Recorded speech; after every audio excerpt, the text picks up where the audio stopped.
Good evening, viewers. And this is Mzalendo. Welcome to Africa 24. And I am your host tonight. And it's been an exciting week in the political scene in Kenya.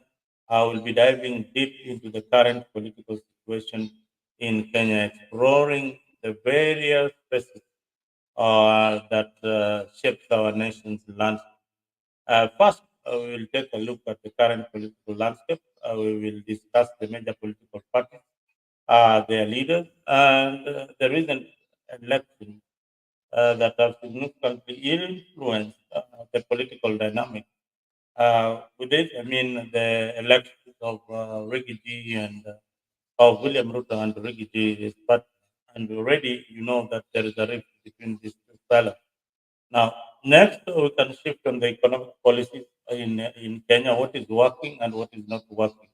Some of the economic policies in Kenya are not working, and that is why we have a lot of youth, so many youth going in the streets because of unemployment and a lot of borrowing from our development partners.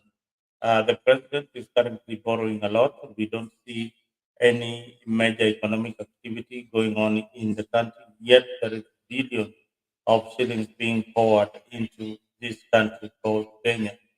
We will also address the social issues and governance.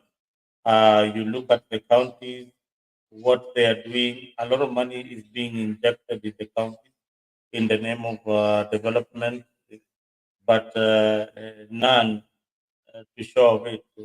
What we see is the governors and the executive living a very affluent life, a lot of development on their side, personal development, things that will not help the county government.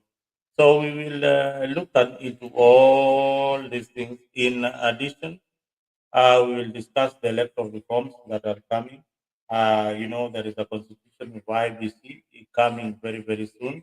We want also to look at why the two major political parties, namely UDA and ODM and WIPA, are the ones who are going to reform uh, the IBC.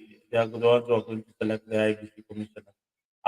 Personally, at my personal level, as Zalendo, I feel that this is undemocratic. This is an infringement of the right of people to choose the kind of representation they want in this public office. Remember, these are public offices and they are independent.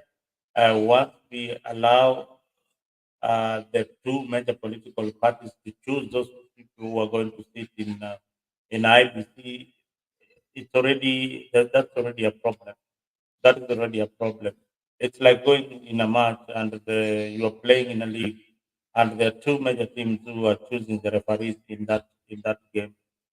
So I put it out to you Kenyans there whether there will be fair play when the two major parties choose the referee. And finally, we'll touch in the regional and international relationship. You remember Baba is also looking for this AUC position, and there are some countries that are not supporting his bid. We want to see how far he has reached with that particular bid with the AUC. So stay tuned to these topics. We will carry them one by one. Where we'll reach, we'll do part two maybe tomorrow. But for now, feel free to adjust and come in.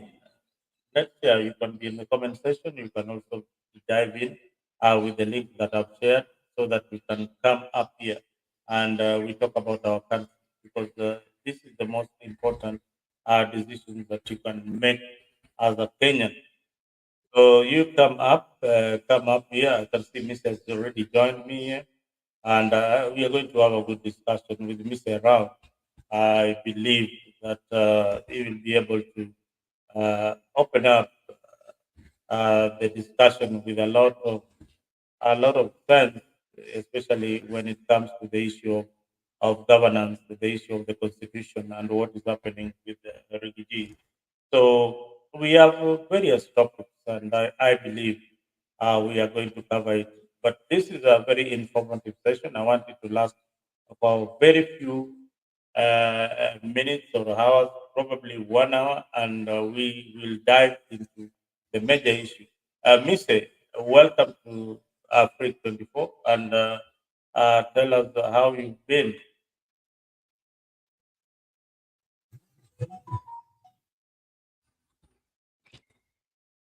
Mr. Elem, can you hear me, my brother? Yes, I can. Yes, Mister, you've seen what is happening in our country. A lot of politics is going on. But first, I want us to, before we even get into the refugee issue, I want us to talk a bit about the inject political party that Morara has come up with. Remember, it was just released the other day. What do you think of the development in the political scene with this new party that is coming in, the inject a political party by Morara Kibas?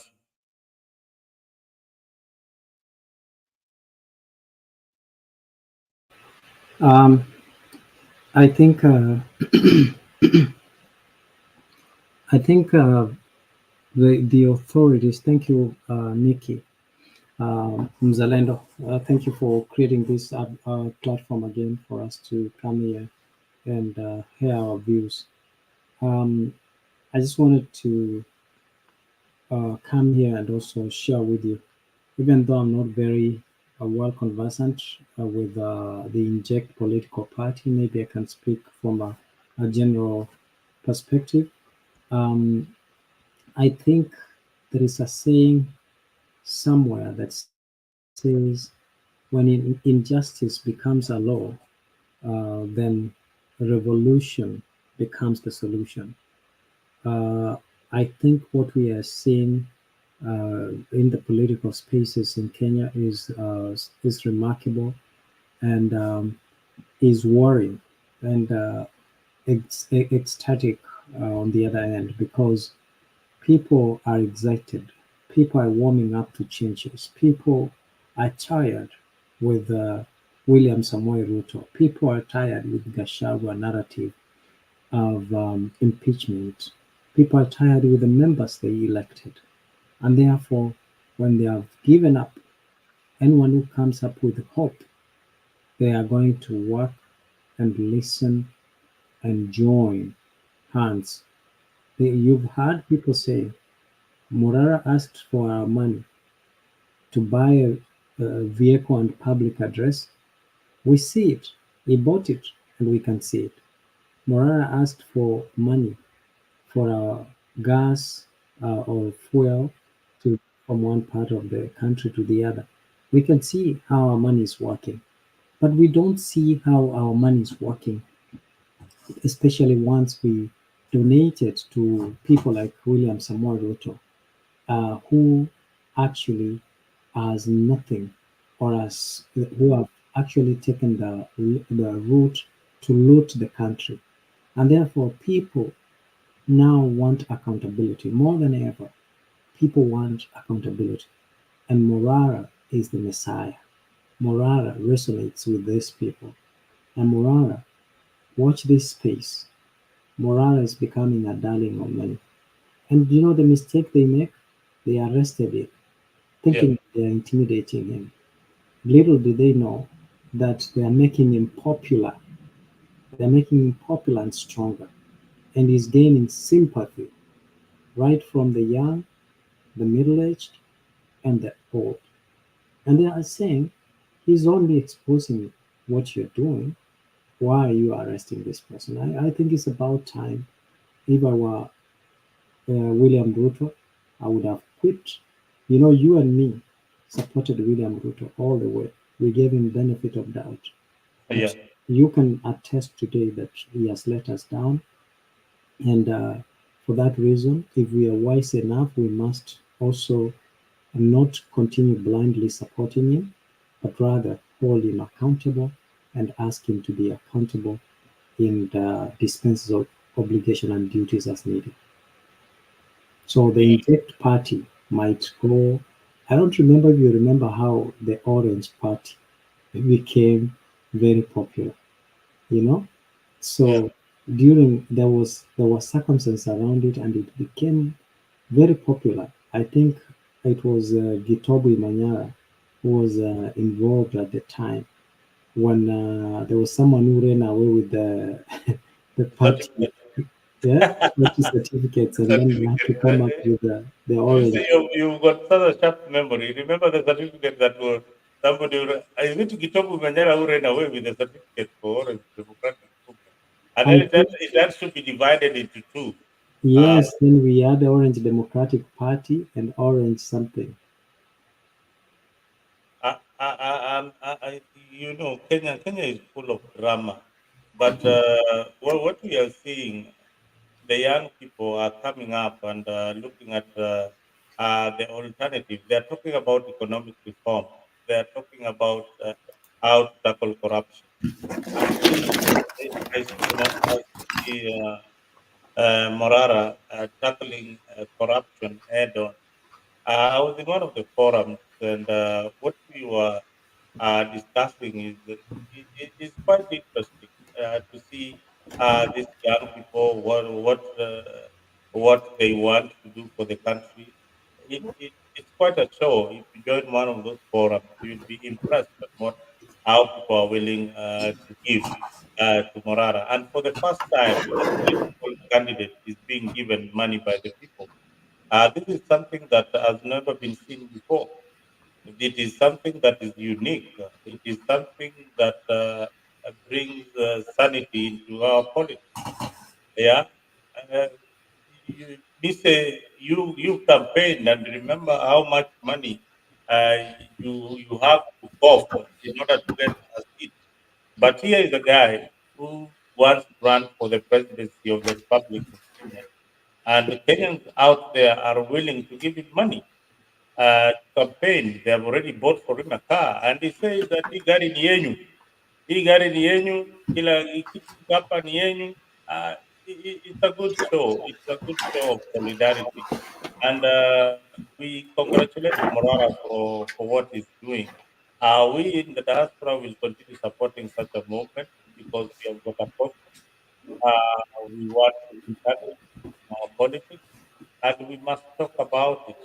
I urge Morat to continue with that kind of spirit.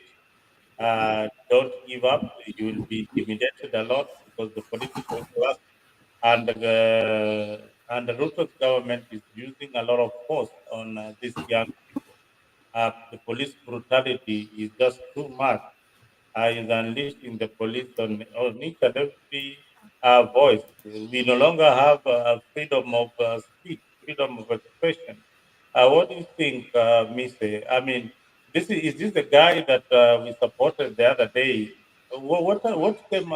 What changed with Ruto?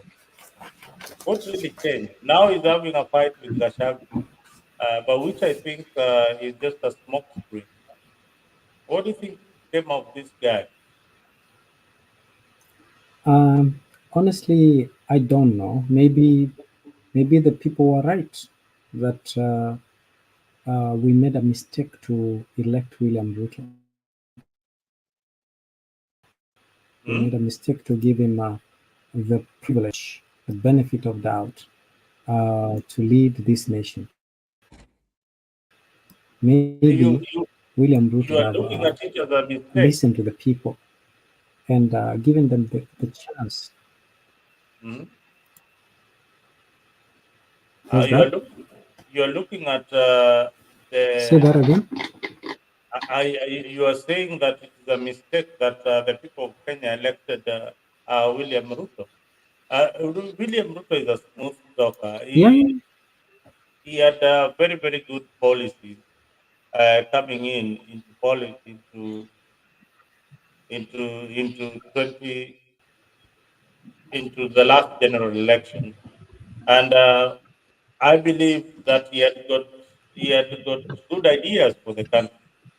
Whatever happened, God knows. We're joined here by Leo. Leo, you seem to be traveling. I don't know where you are going. Long time no see. Nowadays, you sneak in and you sneak out. What is happening? Leo No, I'm seems to be okay. in I'm Uganda. fine, thank you. And No, his views have yeah. become very, very radical. It's kind of very, very confusing. Perhaps you need to tell us why you are against young people getting into leadership. Why I'm against? Young people getting into leadership. I mean, anybody who is No, trying to shake the establishment, you come out fighting very, very hard. I have seen you in no, I'm most not. of these Uh, uh, forums. Actually, I'm not against young people getting into leadership, and the young people have been to leadership, and they'll still be into leadership. Even the leaders that we have today, are the ones that we say are not doing the right thing, were once young people, and they joined as young people. I'm just against people who are so dishonest. Like, when you're asking that question, you specifically wanted me to speak of one, Morara, which I don't believe can be a solution to the problem we're having currently, because it's part of the problem. I'm against people who initiate marriages. Then at the end of the day, when we warn them that these marriages are not going to work, then when they're having personal issues in these kind of marriages, they want now to involve us. I'm against young leaders who follow and maybe campaign for these crude leaders. Then after their interest is not served, then they want to come out to be messiahs or saviors. If you look at the problem we're having right now, I think the current president that we're having right now was once a deputy president, and there were people who were elected together. But when they had differences with the former president, people saw him as somebody who is going to save us, and that one has changed. So you look at the person in question. Morara was also once a sworn campaigner of William Ruto. But when things are not working on his side, then we still believe that he's the only person who is going to save us. So these are people who are not consistent. They started telling us they are leaderless, they are fearless, and they are partyless. Right now, they're in the process of forming the party. So the series continues, and you can easily predict what is going to happen next. So that is what I'm against. I'm against Zalendo. So don't maybe misquote me or And misunderstand. I'm just wondering whether you are somebody who can change his mind when things are going wrong. Uh, you know, there is a famous saying that goes by, it's only a fool who doesn't change his mind. When you see political parties that are not working for the people, would you still be in that political party? When you see a political party that is going against the rights of the same people who campaigned for that political party. We are not talking about individuals. We are talking about political parties that represent the views of each and every citizen. We are talking about economic reform. We are talking about jobs for the youth. So when you say that when you say that we somebody was probably in Kanu, let me give you an example of Kanu. We were probably in Kanu at one point. Then Kanu was not working for us, so we need to still stay in Kanu because Kanu is did not work for you, but there are people who still believe in Kanu, so you need to stay there. So I think that is a lazy kind of argument that you need maybe to think deeply. If political parties are not serving the interests of the people, then the people can resist or revolt against the political party. Remember one thing: all these political leaders, be it Raila, be it Matakarua, be it the people you are seeing in the political seat, they once belonged to KANU. They once were KANU members. They once were the other political movements that they belonged to. And they opted for an alternative. So when you say that if you are in ODM, then we ought to still remain in ODM. If it is not working, then you need to look for an alternative. That is my view. What is your position in that? But Zalena, there's something that we need to understand. If you look at these people, the same very people that they claim to be opposing are the people who are behind them. They are the real people who are financing them. They are the people whose agenda they are trying to push. If you look at this thing that we call, I don't want to talk of the Gen Z because that was just a ploy that was used. The people behind Morara, you will see Martha Karua behind them. And if you don't see them physically, then the people who speak the same language. Look at this Wakili when he had the case. Who are the people who are there? If you look at the language that they are speaking and the language that the people who maybe caused all these problems are speaking, they are speaking the same thing. So don't you that is feel where that there is somebody who is using them? So they are just that good image. Like when you're making an advertisement, you look for some attractive image and put it there. So people will concentrate on the image and forget about the real product. So the products are hiding, but they okay, are just okay. financing some Leo, images. you are right. Now that you are talking, you are making some sense. Wherever you are, do you think somebody in Atlanta, who you probably don't know, share the same sentiment with you? Do you think there are so many people who resonate with yourself, with the statement that you've just made? Yes, the answer is yes. Sorry. There are so many people you don't know. There are so many people you don't know who share the same vision and idea that you've just mentioned. So for Morara, there are so many people who share the same vision. If you see Martha Karua, you know Martha Karua's history. It's not that something that you don't know. It is something that you've known, that she's very resistant. She's anti-establishment. She is for the rule of the law. She's a lawyer. So whatever Morara is presenting out there resonates well with her. When you see other lawyers who are activists, I would say they are activists representing Morara. That is what they represent. Morara represents their views. It says it as they would have said it if they were in the political discourse. So for you to say that okay, these people are sponsored, I think Morara, when I've had this discussion with in some of the insiders in Morara's camp, and they tell me that I asked one simple question: how did Morara find himself here? Morara went out in his car one day, started narrating how Ruto was and he became popular. It was just by default. It was by default that he became who he is right now. So for you to say that there's some people behind him, there are Kenyans behind Morara. There are Kenyans who are really fighting hard and contributing money for it because they believe that the fight on corruption, uh, the government of the day cannot handle it. Oh, maybe you have got another view. How do you see Ruto's government handling corruption? How should they handle issues like corruption? Or why are you against somebody pointing out projects which are stalled? Why are you against that? I think that's a good question, actually. And the real problem that we have in the country is not pointing at the corruption or showing us where corruption is. Of course, Kenyans, majority of Kenyans are aware of what is taking place.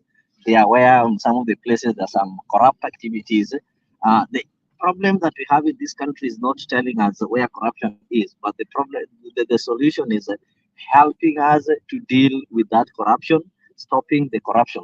The same thing happened when Ruto was elected. Why did he have so many people behind him? Because he used to tell Kenyans their problems. He used to tell them that you see people, you are hustlers, this is your problem, you don't have houses. But now the problem is he's not able to give solution. So people normally fall into people who tell them and keep reminding them how poor they are, or you keep reminding us how corrupt we are without giving solutions. What Morara is doing is just reminding us the obvious that we know. Who doesn't know that police officers take bribes? Who doesn't know that there's some projects that money has been paid, like the Aurora and Kimwares, and nothing happened?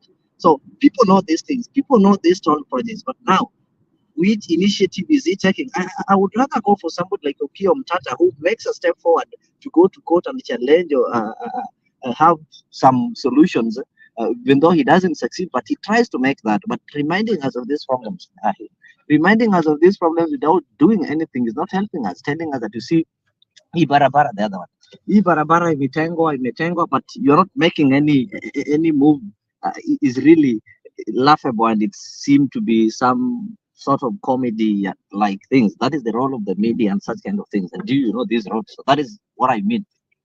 Yeah, you mentioned the media. The media has been a letdown. The mainstream media has not really emphasized on the corruption that is happening in Kenya. The role of the media is the fourth eye of the people of Kenya. That's why it's called the fourth estate. So when the media has failed, then there is a space and a loop.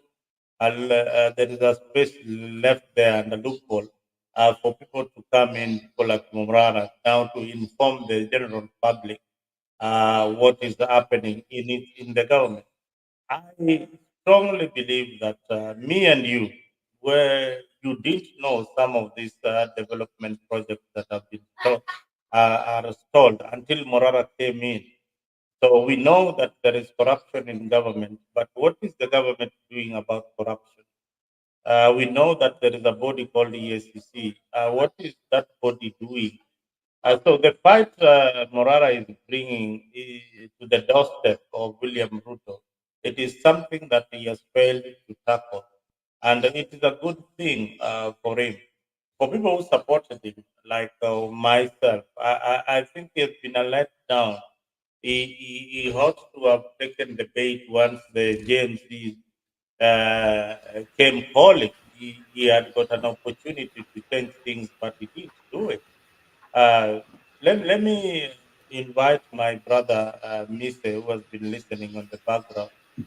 Mise, uh, you had Yeah, I want to add to what Leo is saying. I think what Leo says is very important that we pay attention. We have people who are using us as a platform of stepping to power. When they get to power, they don't do nothing. We have had young and vibrant leaders that we have admired, and over a period of time, they have let us down. Muhammad Ali is one of the a perfect example. He came up with a way of, investigative using his journalism, investigative skills.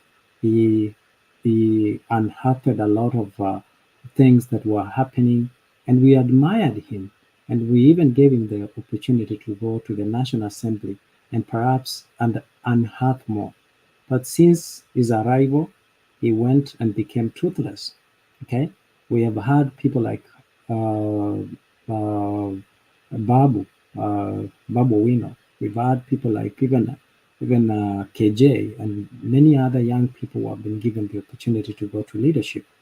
I mean, what Leo raises is of concern to us. We even saw Samuel the other day posing for a photo with the people that he was challenging. And that tells you power corrupts. This is what we are trying to synthesize our people and anyone who desires to go to leadership to be sincere, to have a sincere desire. A sincere desire is to serve and represent the people who have chosen them to go there and dispense their obligation as needed. You can quickly agree with me. The narrative of Morara does not advocate to impeach William Ruto now. We have no time to wait to wait to 2027 so that we can impeach William Ruto in 2027. We want to impeach William Ruto now. The narrative of impeaching Gachagua should not be even a subject of discussion now. The subject of discussion should be impeaching William Ruto and his government to go home now. But what does Morara tell us? Morara is telling us, um, I need you to go get your voting cards, and in 2027, elect me as your president. I have shown you what is happening behind the curtain, but again, let us wait. Let us give them a chance to continue looting, and in 2027, I will start fixing these issues when I get to office. I mean, This is not. This is ridiculous, Bwana Mzalendo. People have advantage over ordinary citizens, and Morara is one of it. And we support his cause. I like the fact that he has brought to used social media to expose the government. This doesn't mean that we all don't know that there were stalled projects um, that the government has put out there. This doesn't mean that we don't know that corruption exists. Morara is not the first person who has come out and exposed the government. There are many other people, even the gentleman who exposed the scandal, who ran to UK. I forgot his name, the black tall guy, who also exposed, I think it was during Kibaki's time. So there are many people who have come out. Unfortunately, they use that circumstance. They would wink us. And guess what? Once they get to power, they forget about us. We are tired of being used. We need people who have genuine interests of serving the people. Morara should start changing his narrative. It's not too late. He should change his narrative and say William Ruto should go now. William Ruto should be impeached now, not in 2027. We have no time to wait until 2027. There are many Kenyans who are dying, many Kenyans who are languishing in poverty, many kids who have no education, many people who have no security, and which is supposed to be the responsibility of the government. Asking us to wait until 2027 is delaying the justice that the people should get. And Morara has his honor, just like William Ruto has his honor. William Ruto is not the final person. He also cartels who are manipulating him. You and me were the darling of William Ruto, but we are ashamed to even talk about William Ruto because he has let us down. You know, him with his brother Raila Amolo Odinga, together with the government. What do they call government of what? You know, last time it was All handshake. our national unity. It's called the broadways. Government of national unity Like was during Broadway, Kibaki. it's called Broadway. The Broadway government. Yes, yes. You know, So they we are said tired. Gachagua said they don't need This bread, time, they have Kachilusu, and they chose the name of Broadways, which is a bread company. yes. So these are people who have done nothing but ganging together to steal from the Kenyan people. We are tired. And Morara uh, is not going to be the first and the last. And let me tell you, Morara says he's a lawyer, correct? All right. How has he used the courts in holding? Because the courts is his battle ground. He has a what is called competitive edge over you. How many motions has he brought to court? Ex parte motions in compelling the government, in compelling the institutions that are constitutionally mandated. How many cases as petitions has he brought in to court to make sure that the government is held accountable? How has he used his knowledge in influencing or pushing the government to behave itself? I mean, an illiterate person like Okia Omtata went to court several times and won many cases against the government. Here is a young man who is educated, who has gone through law school and is equipped. What has he done so that he can use the courts? We don't want him to use the public courts. We also want him to use the courts that are there, which is under the judiciary, which is a arm of government that also has separation of powers, has its own autonomy. What has he done with it? I can tell you, lawyers in Kenya are the most um, the qualified thieves that we have in the world, and they use their knowledge to steal and oppress people. These people deserve to be in jail, not in the court, in the corridors of courts. They deserve to be in jail. Wow. you gave a very interesting analysis of people who have been whistleblowers before. The guy of, I think it was NSSF or NSSF scandal. He was a whistleblower, but I remember that he was not very political, and he ran away. He didn't face the government. He ran away, sought asylum in the UK, unlike Morara. So Morara is unique in this way.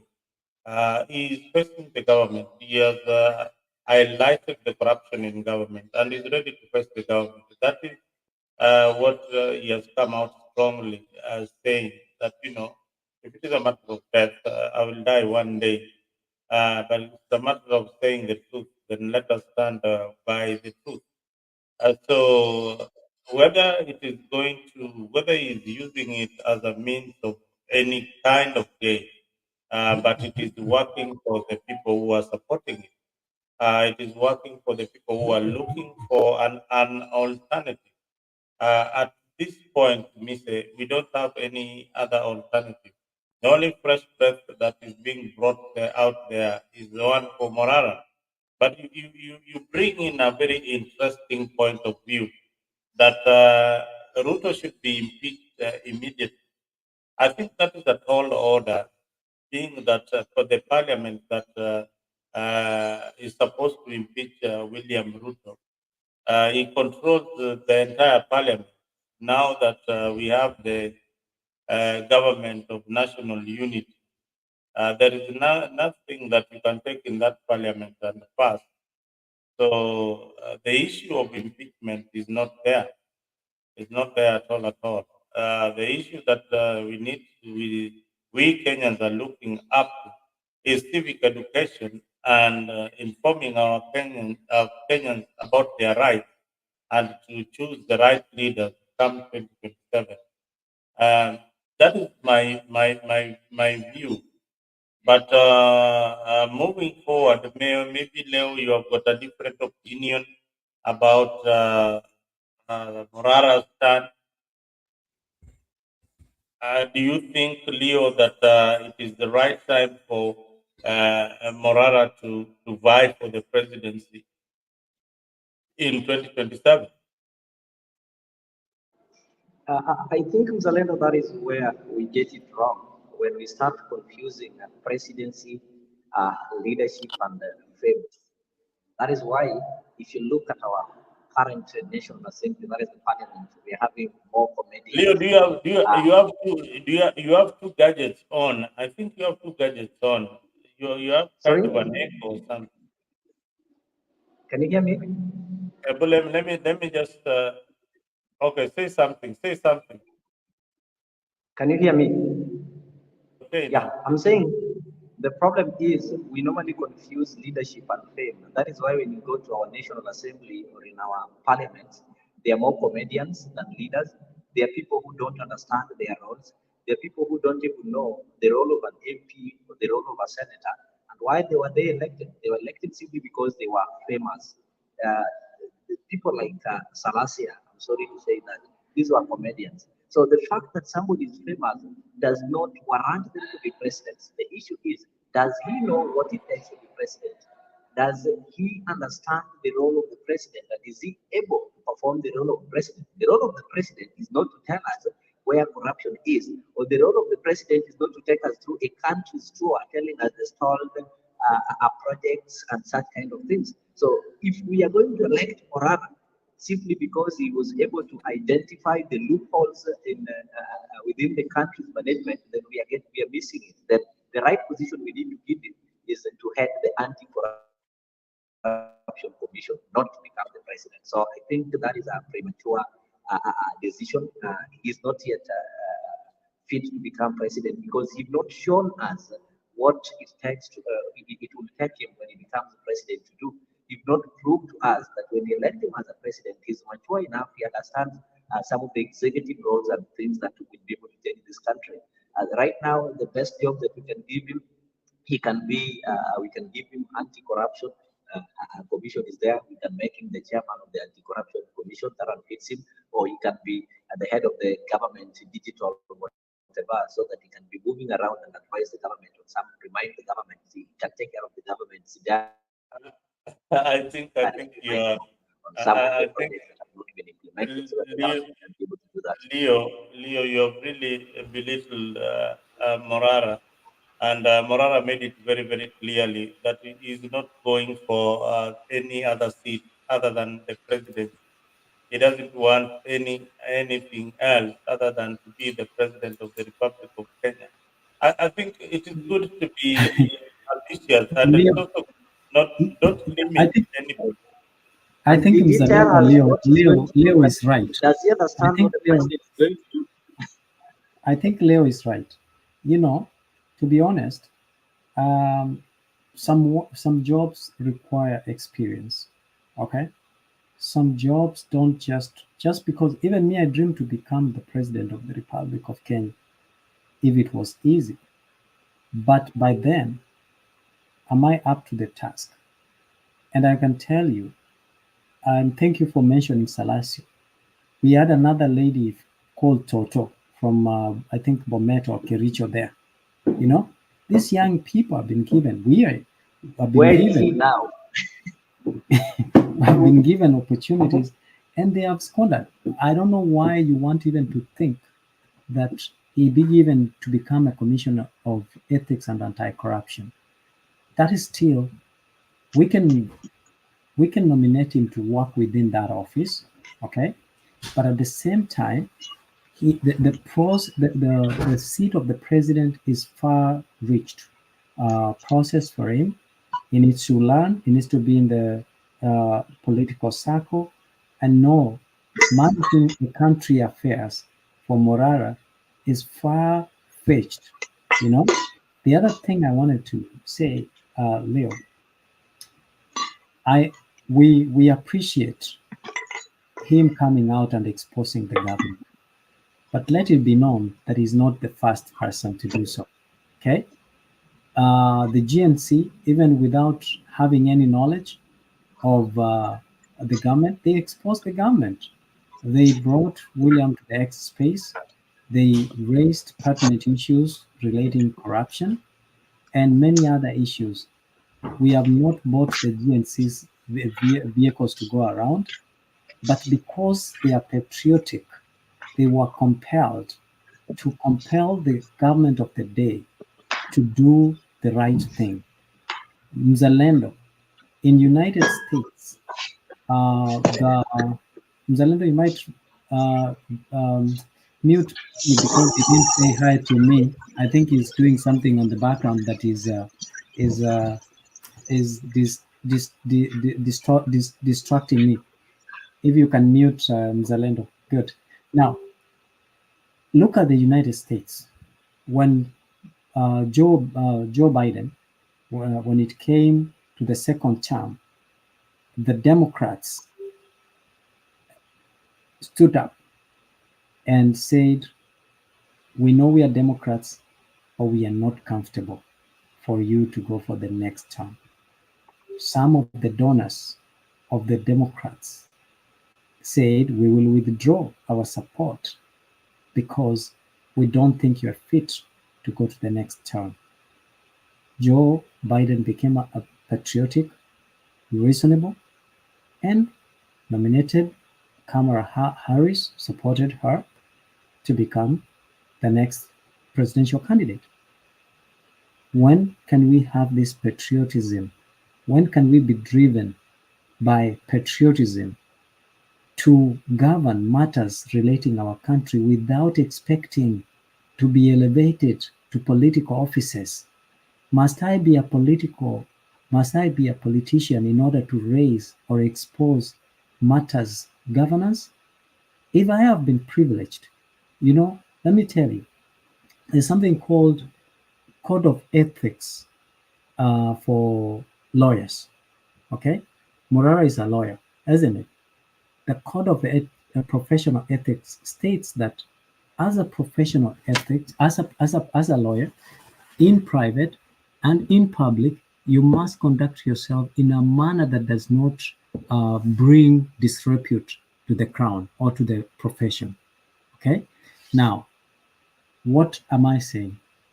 If Morara is a lawyer, educated, let him use his knowledge, necessarily not without necessarily ascending to power to the presidential office to change the governance style.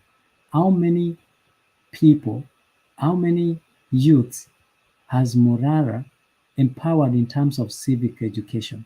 Even Kenya just needs civic education. We don't have civic education, right? How can we, and Leo, we can talk about when we were young, we used to see people going around for civic education during Moi's time. But now, civic education all of a sudden disappeared. So we support Morara, but we want to make sure that he's grounded, strong, and ready to go. For now, I feel he's not ready to go. Thank you. Let me bring in Penny. Penny, you've had the sentiments of your brother, Mise, saying that Morara is not ready to go. Do you agree with him? I normally don't Abarieno, Rio, Zalendo, Missy. I normally don't disagree with Missy, but this one I 100% disagree with him. There is no way. Yes, you're lawyers and everything, and there's a code of conduct. We understand that, but there's no way you can succeed in life unless you put your direction and very clearly state what you want. You can never succeed. So that if this gentleman, we are a third world country, and Missy, ukisema juu ya Joe Biden won the elections hands down in 1986. And guess what? One of the speeches that he gave, he had copied from Neil Kinnock, and he was number one. He had like 80% of the Democratic Party. But guess what? When they realized that he had copied somebody's speech, it's only Obama who came to collect him from the bush. He dropped down to zero. So that I'm giving you that example to use your example when you said Joe Biden. Yakwamba, right now, Leo, right now, this gentleman has the following of all the Kenyans. Guess what? Taure never went to anybody's. That is inaccurate. Pen, that is inaccurate. Huh? He doesn't have the following of all Kenyans. I support at least okay. At least over 50%. At least over 50%. We can only prove that when elections are done, then we have valid data. Everything that you have said, Leo, has never been confirmed by any elections by anybody. I mean, how you gonna hold me to facts when you have not been speaking facts yourself? Penny, Mr. Penny, we don't have any polls showing that 50% of Kenyans are following Morara.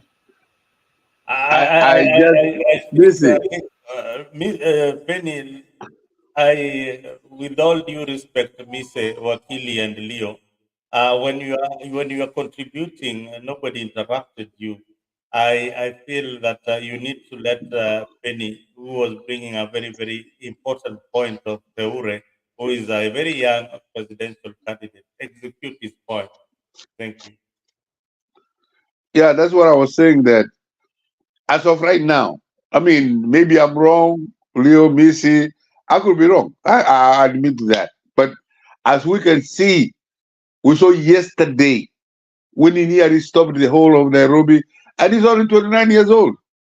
Nobody of that age, of that caliber, has done what this guy has done. And that's what I'm saying, that Taure, all these guys in Senegal that were out of jail with no other experience. He was just a lawyer. He's 41. He's older than you say Morara. But they didn't have any experience in as far as the government is concerned or administration. In Kenya, when I call home, Ukolizabu anasema, "Hey, onyago uchanaoneka tajarosi." Means the place where you get the water. We have had all the criticism. They are right and they are valid. But as of right now, when he had stated what he wanted to do And it seems that most people have accepted what he has to do. Some of us. That's why I disagree with you guys when I say that I disagree with BC, that I don't disagree with a lot because he speaks very intellectually. It is we have no examples in Africa. The example, okay, Ruto, that we thought he was a president, alitudanganya last time. He said, what do? We followed. Huyu Kenyatta, Abayo was a minister for a long time. Moi brought him. We have all these people that are prepared for being president. Have they got us anywhere better than where we are? No. We are worse off than where these guys, when Anyona them, when Shikoku them were fighting for the independence, open up the democratic process. These guys are now, who have more experience in government, they are closing up the political openness in our society.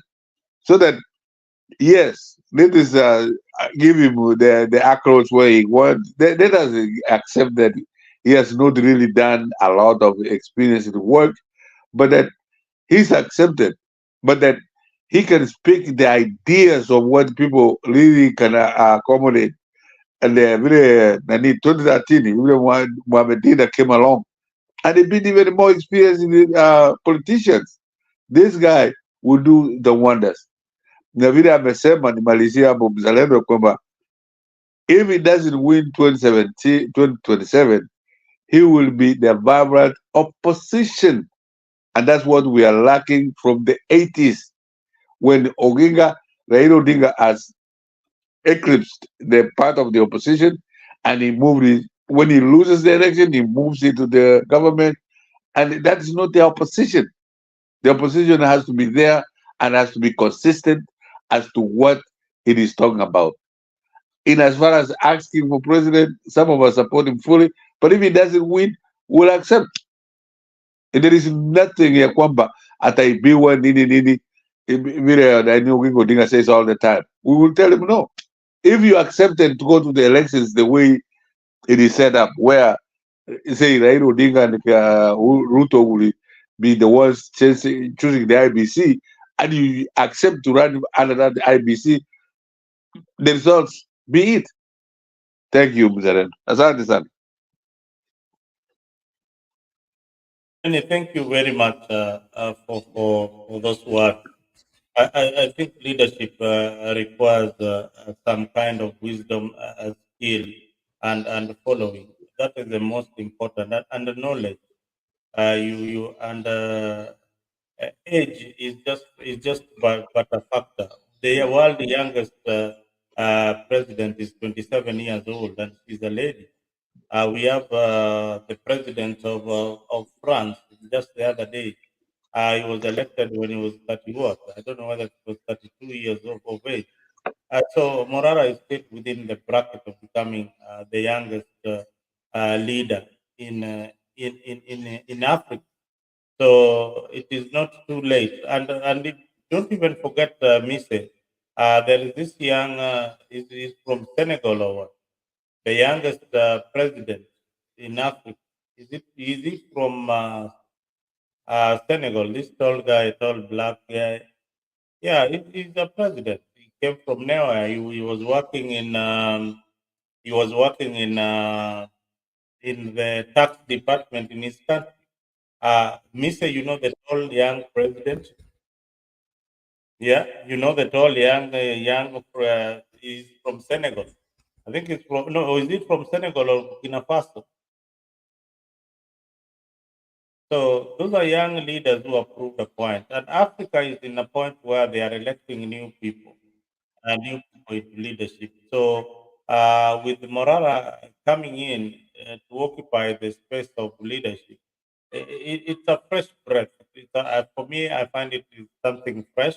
It is something that will open up uh, the, it will open up the eyes of William Ruto, who is the president, and start working on projects which are tangible and fix corruption in the country. So, with him still going round highlighting the corruption in the country, that is a fight. That is a fight, and for a leader, you have to stand for something. For many times, we are told Kalonzo doesn't stand for anything, and that's what makes him not likable by many people. But Raila stands for something. Raila stood for something. He stood for reform. That is why he was liked by many people. Kibaki stood for economic reform. Morara is now standing in with corruption, the fight for corruption, and that is a good start for a young person. So I feel that young people, especially young lawyers like Mise, ought to support individuals like Morara. So he comes with some fresh breath, some new ideas away from the political establishment. Mise. Mise, if Yeah, you yeah. I think you also must understand what informs our fears. The excitement uh, that we have these people come in as the Messiah and they end up letting us down is what informs our fears. And therefore, we are cautious. or would you rather remain with what we have? Or do you rather remain with what we have and not try something new? Listen, I do admire Moraro. Uh, I, but I'm not excited because he's young. Okay, I'm not excited of his leadership because of that, because he's young. Okay, I am not excited of his leadership because he's exposed the government, because none of this uh, is the beginning. He's not the author of these things. People have done this before. Okay, and good to see Themba here, but and Ashley. But I'm not excited. I want to look more into more uh, qualities of a leader than being excited by the euphoria, because now people are frustrated because of this government of William Samoei Ruto and his brother Raila Molo Odinga. So they are looking for an alternative. I do not want to make a mistake, be excited the way I was excited with William Samoei Ruto, and end up walloping, in myopia because of the excitement. I am cautious. I'm looking more of political, leadership skills, as opposed to the excitement of that is looming in the country. I believe there are many good leaders as well who have proven beyond reasonable doubt that they can bring transformation. I must also say that lawyers in Kenya have let us down. Most scandals that are actually happen are lawyers who are involved. Most parliamentarians and politicians are lawyers who are involved, who are using the law, the knowledge of law, and going around the system to benefit and circumvent the will for them to enrich themselves. And that is why I am very skeptical. In fact, let me tell you, the reason why Kenya is the way it is right now is that most people in politics right now, in parliament, the majority are actually products of India. Okay, so most of these people went and studied law in India, studied BCom in India. The majority, go and look at their profile. I've taken a little bit of time. I've done that, and I've seen that the and I'm not against India, but I can tell you, even right here in Canada, where we have a lot of Asian community, there are a lot of shortcuts, a lot of corruption that actually has compelled the government to come up with stringent measures to try and deal with this kind of behavior. So there are a lot of shortcuts, and I believe that our leaders who actually are beneficiaries of such country have actually inherited some traits that are actually draining our country. Despite the fact that, yes, Africans, we have challenges when it comes to leadership and trust, being trust, having trust in the way we dispense our obligations, we also have copied certain behaviors from foreign. I know many people might disagree with it, but the truth is, look, tell me, most of the members in parliament, the senators, um, these key positions, go look at their background. You'll find that they studied some in India, mostly, the majority, than even the local universities. So for me, I do admire Morara. Don't get me wrong. I admire what Morara is doing. And Morara comes a time when technology has taken precedence, that everybody is at the palm of their hands. They can access technology and information. So he's taking advantage of that, which is good. But at the same time, I feel the narrative should be impeaching Ruto now. The narrative should not be elect me to go to office in order to bring transformation when I'm in the office. The narrative should not be, please go get voting cards, so that when it comes to 2027, so that you can elect me to office in order to vote William Ruto out. No, we don't have the luxury of that time. We want William Ruto impeached now, and his government and his brother Raila Amolo Odinga and those who are in the government. And then we can now sit back and inject new leaders with different ideologies, with different vision to transform the country. But the narrative of us ganging together, funding his campaigns, making sure that he moves from one point to the other, is the same route that William Samoei Ruto used when he was the deputy president to go throughout the country, funded by the money of the people of the Republic of Kenya, through the taxpayers' money. And then he went campaigning throughout the country. And then when it came to 2022, we elected him to become the president of the Republic of Kenya, hoping that he was going to transform the country. The same thing Morara is taking the money directly from the people. It might not be the taxpayers' money, but the people are giving him money directly. Is coming from the citizens of the Republic of Kenya to fund his movement. And when he goes out there, we want to hear him saying, inject and impeach William Samoei Ruto, P.O. Box Sogoi, and then we have new leaders. Thank you. All right, thank you. Thank you. Let me invite. Muzalendo. Yes. Yeah, let me say that Miss, I agree with you, at least at the end of what you just said. I agree with it 100%. Na ya kwamba, some of us say that if it gets to 227, any elections that come, whatever they have to do between now and 227, Miss, I agree with you. Let it be. But any elections that would happen between any time, we have to front this gentleman. Miss, before your time, when his grandfather, I was in secondary school when his grandfather died.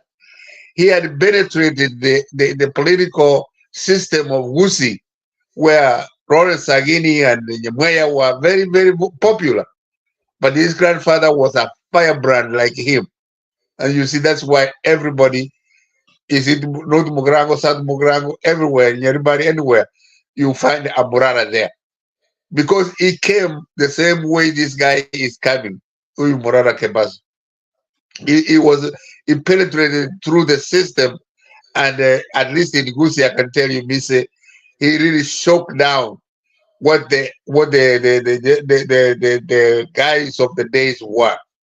Now, this guy, he be shaking it to the whole country, and they are contributing to him. Now, it is not the same way Ruto did. Ruto used this money, borrowed money from people like Rangat, like you just said, and he has to make his own money back before he can give us anything. So this guy, when he asking Mutu, boda boda, mama anauza DC, anampatia shilingi tano, he will make sure that this guy will get 20 shillings next time. So we are all, I mean, some of us are very emotional to this and very emotionally attached to this gentleman, young man. But because some of us, like I said, Mr. We saw what his granddaddy did. We saw how he spoke. And this gentleman, if he's doing the same thing, we are really amazed and agree with him 100%. Thank you very much, Mr. Len. All right, let me invite Ashley. Ashley, the lady in the room. Ashley, I know whenever you jump here, you and my brother Temba, there is some controversy somewhere, or there is something that is burning that you need to get out of your chest. That's Ashley Karibu. Asante sana. I don't have controversy. I really want to talk about the impeachment. And since it's on Friday, this Friday, right? Yes. Okay. So before I do that, I had what's his name? Kanga talk about the Ibrahim Traore, and he said that he also didn't have experience. What Ibrahim Traore actually had experience, and he worked with his the troops.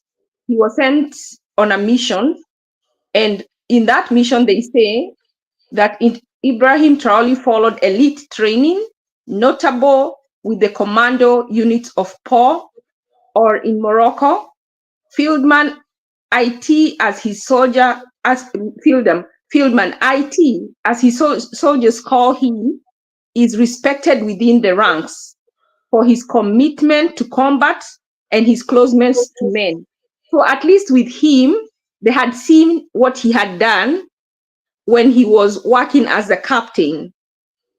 And they say, unlike his predecessor, the captain did not go through training, another training of the French, and that makes a big difference in how he's running the country right now.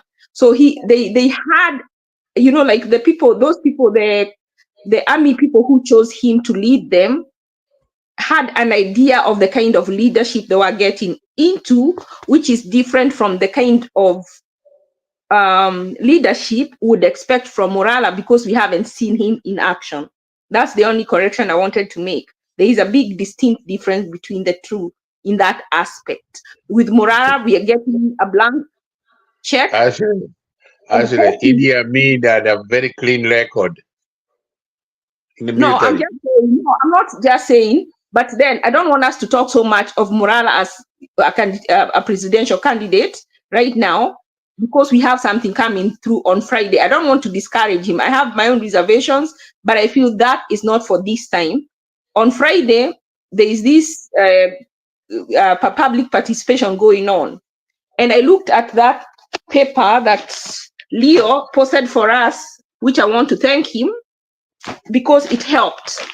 And anybody who would like to get that paper can go on parliament.ke, and under motion, something about motion.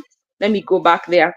You'll be able to see it and you can print it. I think we need, I think we are losing a lot of opportunity right now talking about things that when we have something dire in the works. If you are a person who's been asking, how can we get Ruto out of power before 2027, they have presented their own, it's like them scoring their own goal. This is our opportunity, and today is Wednesday. It's happening on Friday. So we have very little time to organize. That's why I don't want to condemn Morala right now, because whatever he's doing, he has the machinery to make that sure that each of those stations right now, that when the MPs go to those stations, they also have representatives standing at the door and make sure that everybody who enters fills that form, so that the MPs can say how many signatures they have collected, that we can hold them accountable to what wherever they are going, whichever stations they are going, wherever they are meeting people, that we know how many people came and how many people were opposed, how many people were for, and there is another third option which says other. I am going to talk about the other, because it says, do you support this motion? You either tick I support, or I don't support. And then there is other. That is question number 6. Other, I think if you want Ruto to go, you should go to other end, right? That you don't check on the support or not support, you check on other. And then it says specify. That is where the work is. And that is where I hope that we will mobilize people to go, that we will follow them, that we will take proof of what, even though we go take a printer to each station and have those printout, so that when they go to parliament, they can present the correct participation of what the people said. What we need to do is that we want to impeach both Ruto and Gachagua, and we want to dissolve parliament in that position of other. Now, what we need to also go and do is come up with impeachable offenses that Ruto has committed and fill on a separate piece of paper to say, see, you attach that paper with what impeachable offenses you want Ruto impeached on, and the reason you want the parliament to be dissolved, you give the reasons. That's what I wanted to talk about. Thank you. Thank you, Ashley. Let me invite Themba. Then we have Solos. Solos. I hope I got the name. I Yeah, hope I pronounced the name Solos correctly. Themba, say something. yeah. Good evening. It's evening at my side, and I know for all of us, maybe it's just fair to say hi, so that it covers everyone. It's good evening, good morning, good afternoon. Nice to see all of you. Yes. And just on the tip of my head, right there, is what Ashley is saying. I think I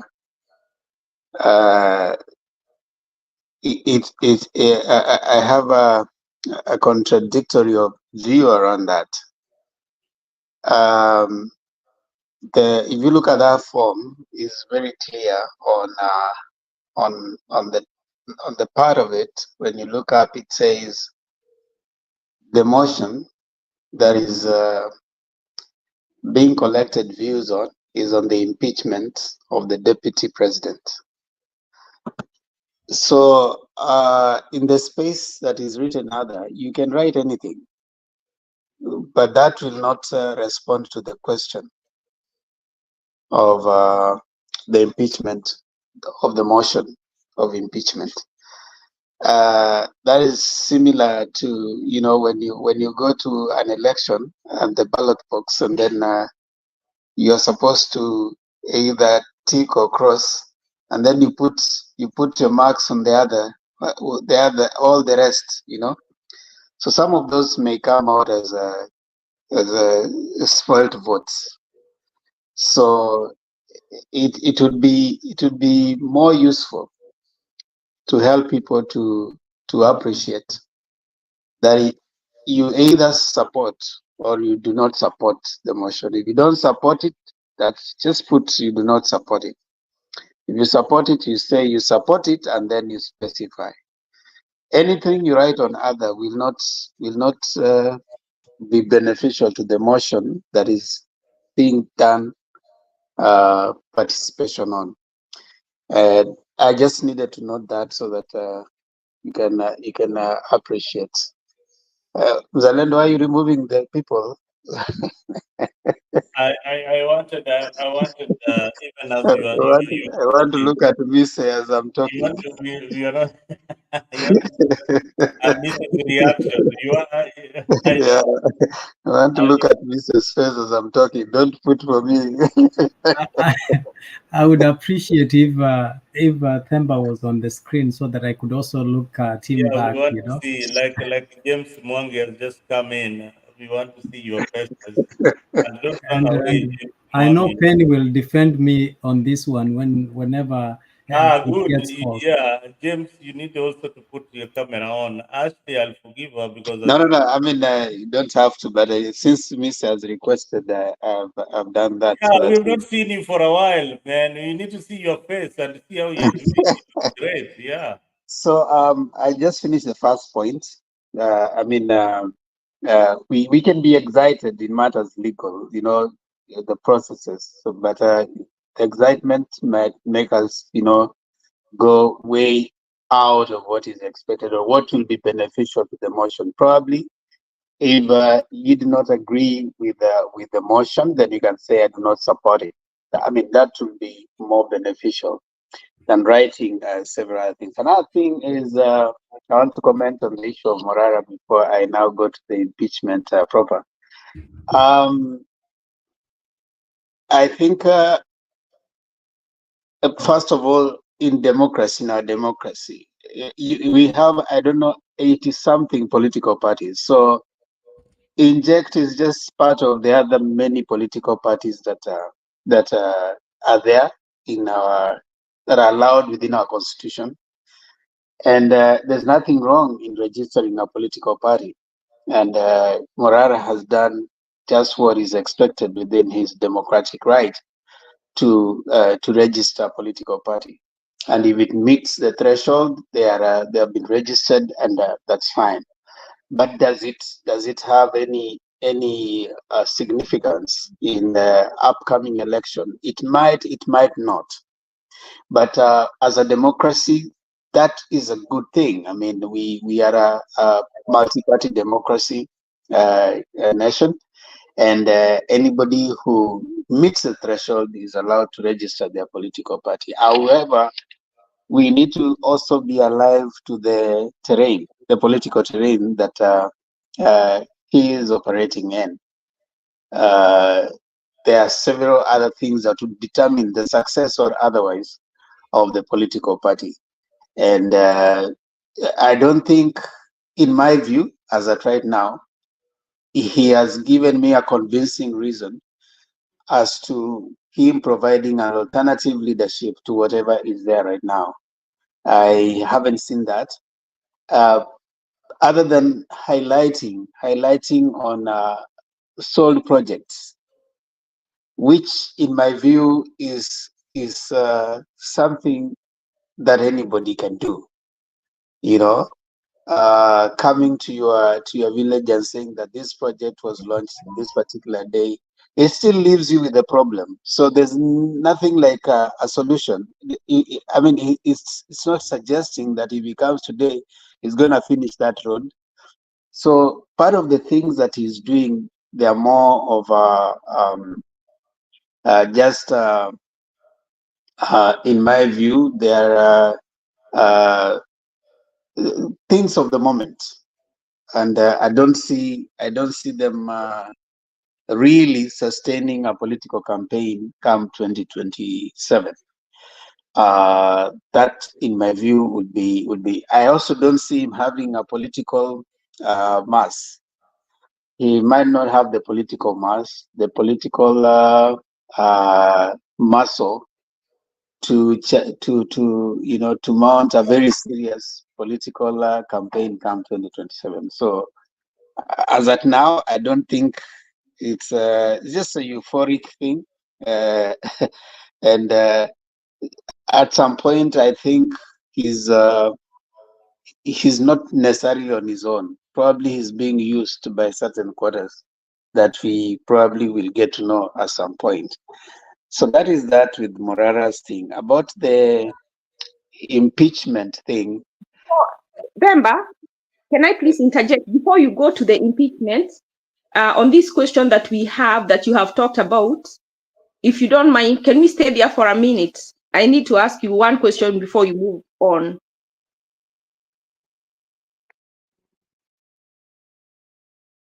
Is that okay? Oh, yeah. I mean, Zalendo can say, okay. Okay, no, I didn't want to look like I'm interfering, but I don't want to ask you. I wanted to see whether we can. It says, number 6 says, what are your views on the motion? Question mark. Tick appropriate. That means you can't tick two answers. So you have to tick one. So it says, what are your views on the motion? And what is the motion? In the matter of consideration for the special motion for the proposed removal from office by impeachment of the Deputy President of the Republic of Kenya. So you're saying, if I'm asked what my view of that is, if I write other, and then I specify that I do not believe that only Gachagua should be removed from office, but even Ruto should also be removed. And these are my grounds for thinking that Ruto should be removed. And then I attach a copy specifying, just like they have, what violations I think they have. I want to ask you, don't you think that's a good answer? And I know Misa is also an attorney. I would like to hear what he has to say. All right. Anyway, Misa, even as you come in, the issue of Gashagua's impeachment is going through Parliament, and the people who are going to vote in Parliament and to participate in the process are parliamentarians, not Kenyans. They are parliamentarians who are Kenyans who are elected, and they are being controlled by one William Ruto. The minority who are not going to participate in the process have already come out strongly and said they are not going to participate. Does it make a difference? Perhaps we might be asking some things that we have got no control over. But one thing I believe in is that the impeachment will not take place. It is just a smoke screen, and Ruto will save Gachagua. Just wait for tomorrow. You'll see a lot of MPs backing down on the process. This is just a political move uh, to try and hide the corruption that is happening in government. And we have fallen to it. Actually, you've fallen to it, and so many Kenyans who have fallen to it. What was it so necessary to impeach Gachagua? Look at the grounds of impeachment on Gachagua. These are very flimsy grounds of impeachment, and they cannot hold any water. So even if it goes through, for example, Gachagua has got a legal team that is advising. If at all they want to go through the impeachment, Gachagua will resign at the 11th hour, and that will not happen. If he sees that he doesn't have the numbers, he'll simply resign. And that will be the end of it. Because if he lets it go through and he doesn't have the numbers, then he'll become another Waititu, another Sonko. He'll never run in office again. So this thing is neither here or there. So Gachagua will act, or William Ruto will use it to gain popularity in Mount Kenya. So he can spin it around, save Gachagua and gain ground in Mount Kenya. It's very simple. That is my take. I don't know whether you have a contrary opinion. So do I? Yes, you can go on, Demba. About the question Ashley is asking, you see, you can add and then put on your thing, but that's not the motion. So that will be noted, but it is not the motion. The motion is the impeachment of the deputy president. So it can only be noted, but it is not the motion. It's possible that if the Constitution provides a provision where members of the public can provide a petition. So that's the different thing. But the motion that has been voted on is this one. So it helps to just, if you don't agree with it, I mean, attaching so many things will not help it. Will not help. It will not even find its way anywhere. You can say other specify. I want Ruto to go with Gachagua, but that will be noted. But it will not really find its way into the. It will just be categorized as those people who do not support the motion, basically. So even if you have there are those who support it and those who do not support. So those who support it will have to specify. I do not support. I support, and maybe the grounds that you support. As opposed to Zalendo, I think the goose is cooked.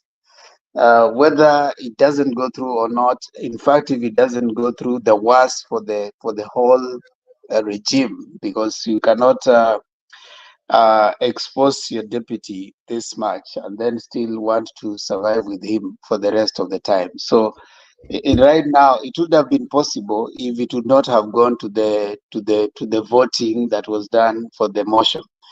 But once the motion had already reached Parliament and they actually voted on it, and they laid those grounds out. How do you take those grounds? What will have happened to sanitize the grounds that have already been laid? That anything, he'll have to be heard to see what does he have to say. In fact, one of the things that he said, one of the grounds that he said that undermining the president and the cabinet and the effective discharge of national government, that's already imputing insubordination in part of the deputy president. Which, how do you take that back once you say that they are going to come out tomorrow and they are going to step? Once it has gone through, the relationship is already done, whether this thing goes through or not. The political ramification is that there's already the damage that has been done, and it will be so hard to bring it back. So even if he remains, he'll be more emboldened, and there's nothing that he might not be controlled. So I mean, but that is neither here. Let me just finalize my thoughts on this.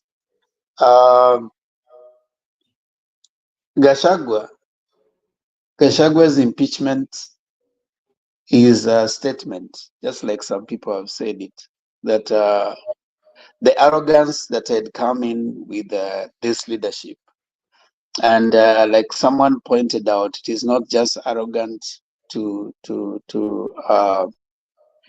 the arrogance of Gachagua, but also general arrogance in the regime that had been seen. Insensitiveness to what is taking place. And like someone put it somewhere, that Gachagua had refused to accept that he's already a national leader, and it would be important for him to start behaving like he's not in the campaign trail. That it's time for him to start to appreciate that the things that he says have greater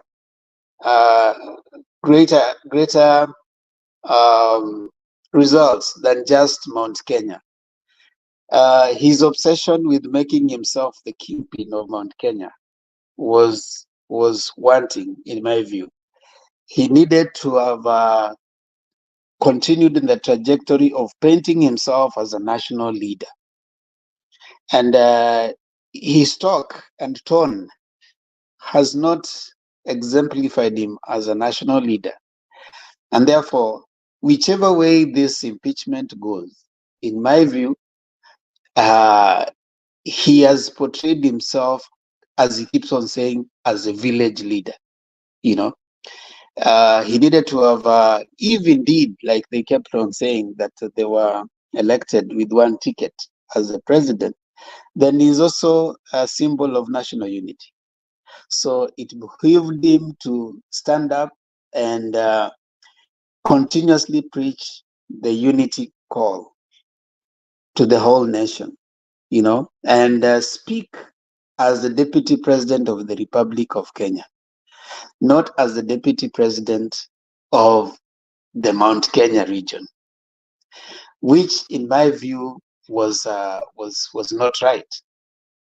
Now, some people are saying that impeaching Gachagua is not the most important thing right now. In my view, I think there's never a wrong time to do the right thing. So, if you are eating and you see a mouse going to your granary, you'll stop eating and go and take care of that. So, in my view, there's never a wrong time to do the right thing. And all these things can happen in a political scenario that we are in. Gachagua can be impeached, but we can still expect that other arms of government have not stopped working. They still need to deliver to the people of Kenya. That is how a democracy works. You are not supposed to stop that now. Today we are stopping, you want to impeach Gachagua, or we are stopping the development because Gachagua has to be impeached. No, all of these things are, we will see the thing. One time we talk about in Kenya, we don't address corruption. We only let the small fish and we don't address the big fish. Once you have started picking in the big fish, then we say that is not the most important thing right now. I don't think we are being honest with ourselves as a country.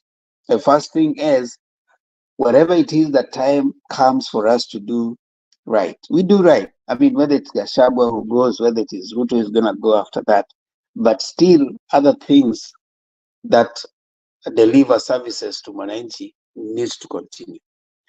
So as for this, I think it's a good thing for democracy because we have not tested the impeachment clause, and it is coming now that we are seeing a deputy president with this constitution being taken through the impeachment process. We want to see how it's going to pan out. Some people have insisted that they need to go together. That is not the constitution. You know, if you're impeaching, you have to bring grounds. If you want to impeach Ruto, then there has to be a different motion that's going to impeach the president. And if they were going to bring the two motions together, then that would have been a different scenario. But right now, the motion on the ground is impeachment of Gachagua. I want to disagree with Mr. I don't know where he went. He has suggested that because many MPs went to India, therefore they are lacking certain quality, certain kind of quality leadership. I think that is not okay. I beg to disagree with that kind of thinking. Remember, India is, in terms of education, it's very, very far ahead of even Kenya, you know. And the reason why most of our people went to study in India was because technologically they were pretty much advanced. And it is unfair to blankly say that because you went to school in India, therefore you are kind of having some deficiency in leadership quality. I think that's not correct supposition. We could put it because your lack of leadership quality or lack of implementation of certain kind of leadership expectation, it's because of other interests that someone could be having. And largely politics is about interest. What would certain things that and positions they are taking respond to what interests? What interests are they having at that particular point in time? Remember, there was a time that it was very, very nice to go with certain people, maybe in the political calculation. But right now, some of them feel like now Gachagua has become the person to bear the biggest burden. Yet at some point, he was the one who seemed to have been having the biggest influence in central Kenya. And it was surprising that he could not muzzle the all of central Kenya MPs not to vote for the thing. So it is interest that goes through, especially in politics, and that is what you're seeing here. Their lack of doing certain things or supporting certain things is much of interest. What interests are they having at a particular point? And politics largely is about interest. We may be so emotional about certain things, but where is the position? Where does it lie in our political system? So that is what probably I want to stop there for now. Get another chance, maybe I'll be able to comment on something else. Back to you, Mzalenda. Yeah, I need to change my camera battery, but we can go on for a few more minutes. Now, Ashley, if this question is meant for you, Suppose this motion goes through and Gachagua is indeed impeached. How is the political landscape in Kenya going to be uh, regarding the political realignment if this motion goes through? Is it of any benefit to the current regime?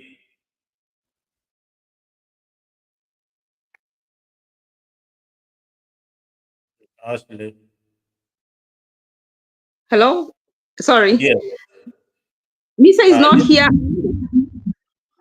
Mr. Lisa, You will be listening on the background. He's doing something. Yeah. I would have wanted perspective on this question I was asking, because I do know that you can amend a motion, and the reason they gave other is because there is a thing that you can put there, and you can amend a motion. You can ask to amend it or modify it. So we can ask to modify this motion, as long as you include the reason you wanted to have it modified. It should be the view, your view on this motion. Do you support it? I don't support it. Do you not support it? And there is other. Other means I want it amended. And these are my reasons for wanting amended. I want Ruto included. And these are my reasons for thinking that he should be added on there. I still think that I feel like for anyone who wants Ruto to go, this is the opportunity. It is, and they have presented it itself. It might not, what they will do, it might be a technicality, but it will expose them as being ingenuous, because it will show they are not genuine when they are accusing Gachagua by himself, because Ruto has committed more atrocities than Gachagua, or even equal, if not more. So if they are not willing to hold Ruto accountable, then it will look like the reason that they are fighting Gachagua is political. So that is why we should do it and expose them for who they are. Whether it goes through or not, the fight remains. For people like me who think this whole administration should go, is that we need to stay focused and leave them to their drama. Whether they remove Gachagua, whether they don't remove Gachagua, Ruto is the one who is up there, and it's him that we want gone. I don't think the motion is helping us as a people, but it will help them. This is going to help them with Ruto is thinking about 2027, his plans for extending of his term limits, and this alignment is going to help him with what he wants to do. Definitely it will. I think my fear, Ashley, you've got this. I think it's running in your head that that motion can be amended.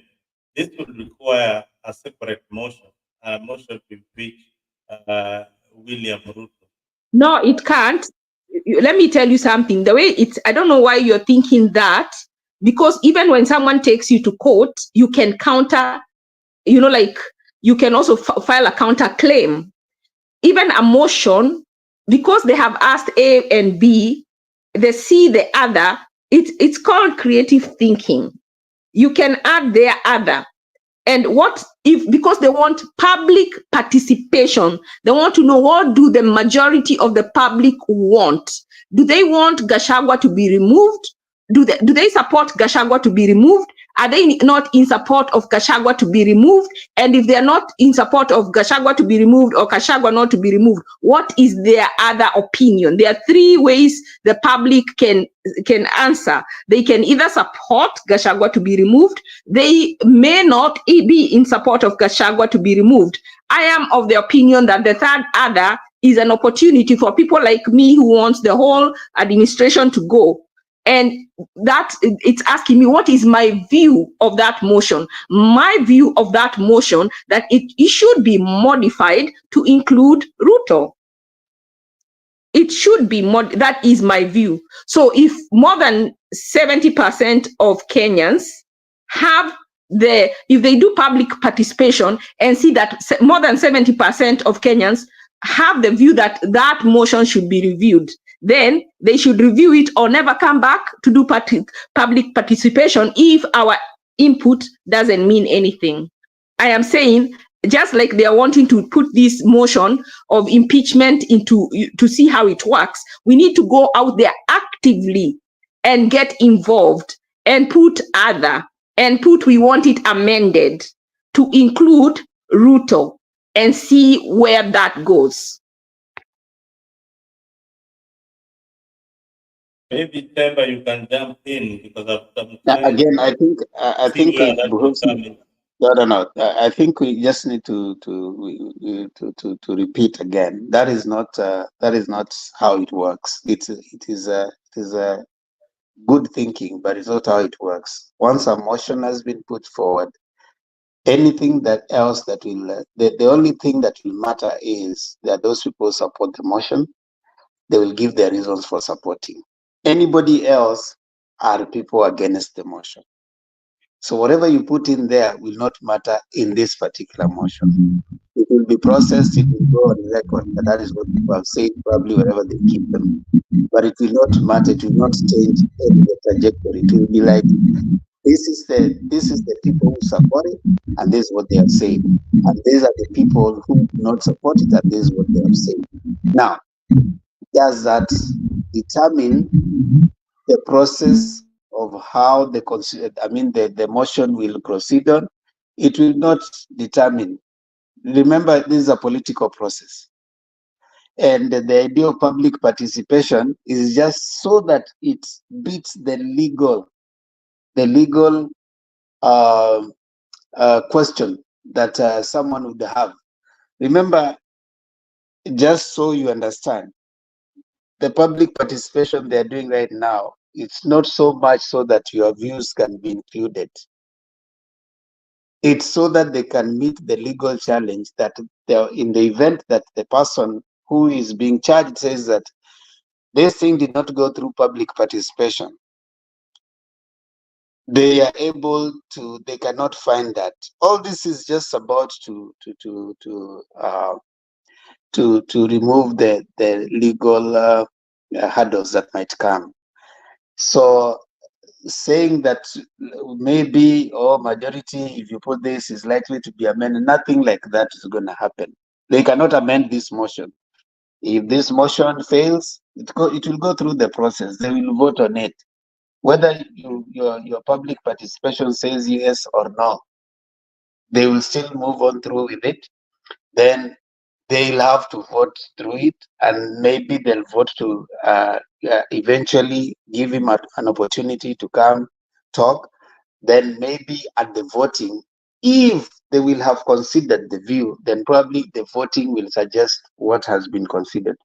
But it's a political process. So it's a good thing to think about. Okay, fine, people give their view, they do it. In any case, there's no better referendum like what has been happening all through, where people have said Ruto must go and stuff like that. So if there was anything to be listened to, that was well enough. This one, in my considered view, it is not going to follow that. Now, for instance, if you are given a voting, assuming the names of all the presidential candidates on the ballot, and then you're told to tick one, then you go and tick all of them, or you tick none. Assuming you say we don't want any of this, and all of you decide that you are not going to tick any of them, and the majority of people do not choose any of the presidential candidates that have been given there, they will consider all those like spoiled ballots. You remember you have said you have ticked all of them, so those are spoiled ballots. They'll pick only the ballots that will be showing that have been ticked correctly.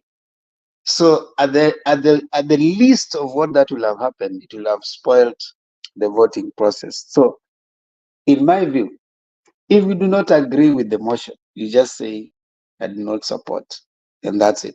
If you have other is anything that you could be having to say, maybe you can say there, just say we need both of them to go. I mean, you can put your views there. That's okay. Nobody denies you that. But if it have an import, no, it will not have an import. It will just come into those people who have not agreed with that particular motion.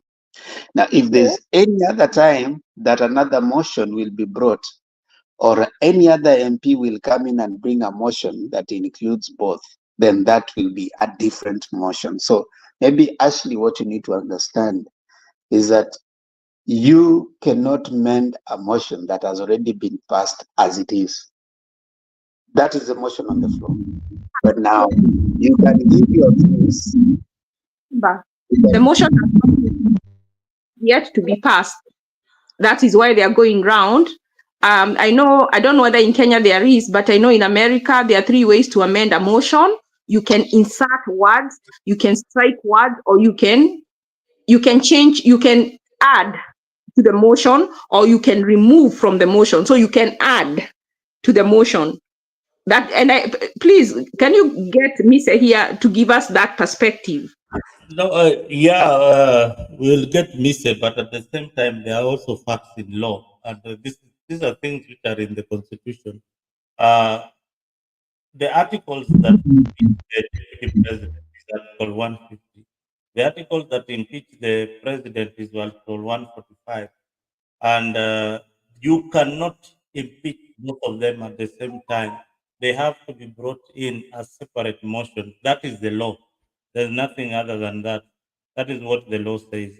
And that is not the end of the process. It has to go to Senate. Whatever, if it passes Parliament, it will have to go to Senate again.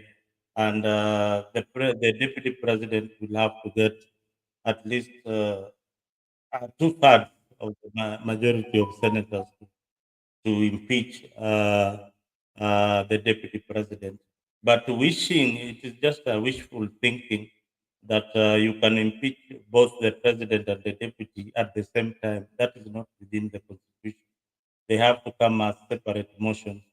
Yeah, I think that's a very romantic idea to think about. But again, even I think Ashley is going to be correct. When you're amending, you cannot amend a motion the way it has been passed. You can amend clerical error to read a different, just clerical error, not amend the substance of a motion. If you're amending the substance of a motion, it has to go back to the inception. So those are things that you need to appreciate. This motion has already, the first stage is the introduction of the motion, where you have 290, whatever the threshold that the constitution puts in it. The motion is read as it is, and the grounds are given. Then now the other processes kick in. Once the motion has been given as it is, you can change clerical things, but not the substance of the motion. So by saying that you want to impeach 2 people, then you are changing the substance of the motion. That's a different thing altogether. But anyway, as it is, we wait and see the process, how they're going to follow. I think Ben Nyagato wants to say something. Yes, Tempa, thank you very much. Yeah, nilikuwa nasema, one is a question and a comment. My question is this: when say the parliamentarians vote for it on Friday, it goes to the Senate and they vote for it. My question is, does the judiciary have any say towards the impeachment of this gentleman? Does the judiciary come anywhere there? My comment is this: I don't know whether it is Temba Saleno said that at the 11th day, Yukachawa can resign and all this. We do not want him to do that. Personally, I want him to go through whatever. If it is impeachment, so be it. If there is no judiciary coming in, so be it. Because at the end of the day, he's done. His goose is cooked. So that if it turns out to be like a Watitu or a Sokos, he can still have a lot of influence as to who is elected from the mountain.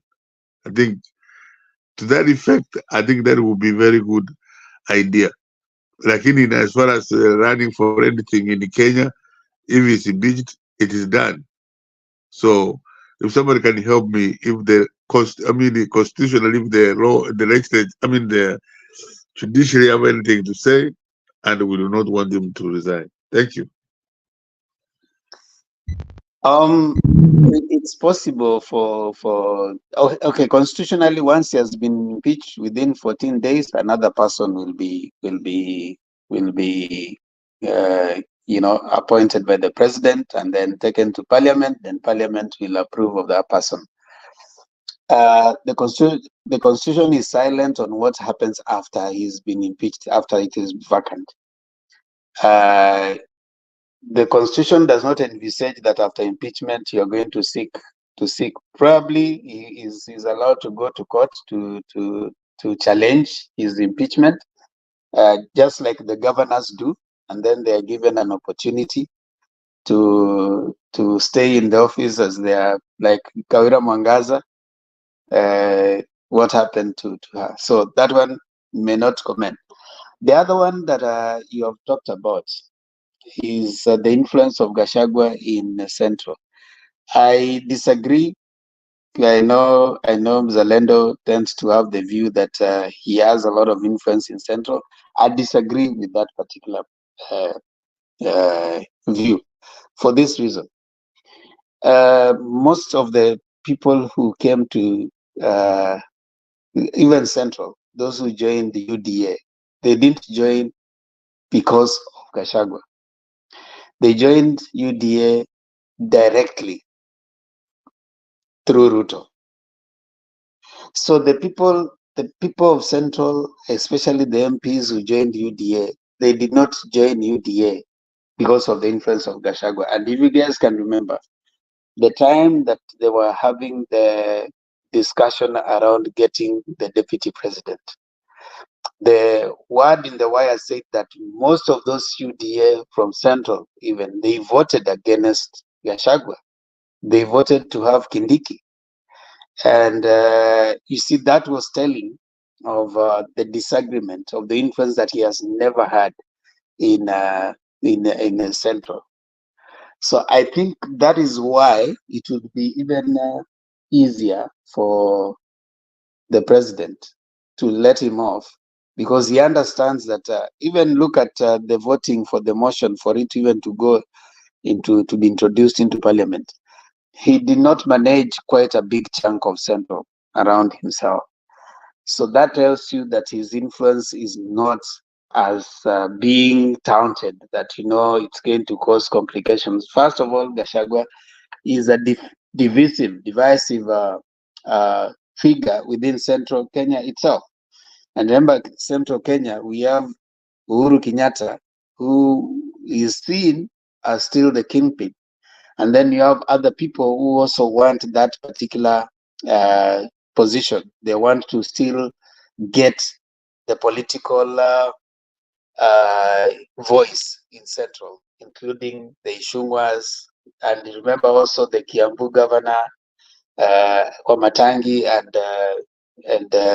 and Gachagua are not really seeing eye to eye. So he has more enemies within Central. And I don't think after impeachment, he's going to have any strong voice in Central. Probably Central will have a lot of divided political voices that will be coming in. So as opposed to what Mzalendo is thinking, I don't think it will be, he has already created too many enemies before he became the deputy president. Then when he was the deputy president, he created further enemies. Remember him trying to interfere with different MPs, trying to tell them things, bullying them around. I think those things have created a lot of shaky ground for him politically in Central. So I don't think it's going to be, he's going to cause a lot. It will be easier to galvanize the central votes outside his influence. I don't think he has that kind of in my view, I don't think he does have. So whether he's impeached or not, first of all, if he doesn't get impeached, I think already the damage has been done. Those things that have been leveled against him are already too weighty politically. They might not be weighty legally, but they are weighty politically. The same person who used to tell us that we inherited empty coffers to go ahead and be accused of certain things. And this is a political process, not a legal process. The other legal, I think after that, they might also consider taking him to court for other things that probably might make him go face criminal charges on the other things that he has faced. Remember, the president cannot be face any charges when he's still in office, so him is immune to that. So I think, Pen, I can comfortably say that I do agree with you that the goose is cooked for him. But even if he survives, their relationship is going to be very, very, shaky. Because once you've already removed everything that you guys have gone through and said it out there, it's really hard for you again to start surviving together. So either way, it's going to be a very shaky relationship moving forward. Back to Mzalem. Yes, Simba, you're right. But again, Penny asked a very important question that can the judiciary save Gachagua? Yes, the judiciary can look at each and every article independently and see whether his rights have been violated. That one is within his constitutional right. But right now, his life really depends on the Senate. So Senate can decide to save him. But if he sees that the process was unfair, then the courts, the High Court, remember, uh, the courts in Kenya are really fighting Parliament, and some of the decisions they have gone against Parliament and the Senate. So that can happen, but they will have to look at each and every article independently to see whether his rights were violated. Yeah, that is my take on that particular issue. Yeah, And and that's the reason why they're doing the public participation, because some of the reasons why some other impeachments have been thrown out because some people have said that there was no public participation. One of them is the BBI. oh, They said yeah, you see, yeah, BBI was so big; it went through Parliament, it went through all the assemblies in Kenya. But what did the courts do? they said there was no public participation. This So, is but then rubbish. it was thrown because of the person who introduced the BBI, because they said it was The introduced by president the cannot. executive. Yeah. Yes, exactly. The Yeah. executive cannot introduce. So this one is one of the other things. The impeachments may have challenges is public participation, which they have. The problem with Gachagua is he talks a lot, so he But preempted. even fair hearing, Gladys Bostole, what position does she hold in Parliament? Who is she? She's the deputy speaker. She is the deputy speaker. She goes in public and says this guy has to go. You see, That's already a violation. you may not use that. You may not use that because you see who introduced the motion. You see, none of them introduced the motion. None of If them introduced the yeah, motion, but the fair hearing comes from, of course, the speaker has to give. The speaker himself has to be fair. no, We but need she a, did. She a was not the moderator. one. She was not the one seated. Let's see how it pans out. I mean, those are very very interesting views, though. But let's see how it pans out. But one of the things they knew that he was going to challenge was public participation. So, for purposes of interest, is that public participation as that now is not that so that they actually change their mind because you have said Gachagua is not guilty. That is not the thing. It's to fulfill the idea that there was public participation. And as you may notice, that I think other than Central, he might not have a lot of supporters across the country. So, as I feel that not. I mean, I, I don't have any interest in Gachagua being. I don't see any value the deputy president brings in that office. I've never seen the kind of impact. Even the former deputy presidents who have been in that particular position, This issue is gaining a lot of traction for basically nothing, if you ask me, because the decisions made by the deputy president, his services to the people of Kenya are delegated by the president. He's the one who gives him a job. So if the president does not give him a job, then he's jobless. Ndio anarandaranda kila mahali. So I think he has got a lot of ground because he has been left redundant. He has been discriminated. He's got a lot of ground, and the courts might be just saving at the end of the day. Because some of the things that Mudavadi is doing is what the deputy president should be doing. And the last time I saw Banaruto delegating to his deputies some work, I don't know when, maybe the time they were inaugurated, I don't think he has even given him some responsibilities publicly. Remember Moody Awori was given the prison by the late Mwai Kibaki, and he did some wonderful reforms in the prison. So this guy called Gashagwa, what can we say that he had been given to work on that he failed? Those are perhaps the biggest questions that we need to be asking. Ni kazi gani hiyo alipatiwa akashindwa kufanya? Yeah. Ni kazi gani? But when you talk about corruption and the money that he has stolen, look at the money that is being stolen that is not accountable in Kenya today by the ministers. It seems, Alendo, you're not being honest. You see, just because money is being stolen by other people, it does not excuse for someone stealing money. That's just by the way. But I wanted you to give me an honest opinion and tell me this guy was given this job and he failed to do it. You see, the grounds. You need to read the grounds because that is what is informing impeachment. It is not what we think is the grounds of impeachment. So when you look at these grounds of impeachment, the question that you wanna ask: do these grounds? Do you think these grounds are worth the deputy president being impeached?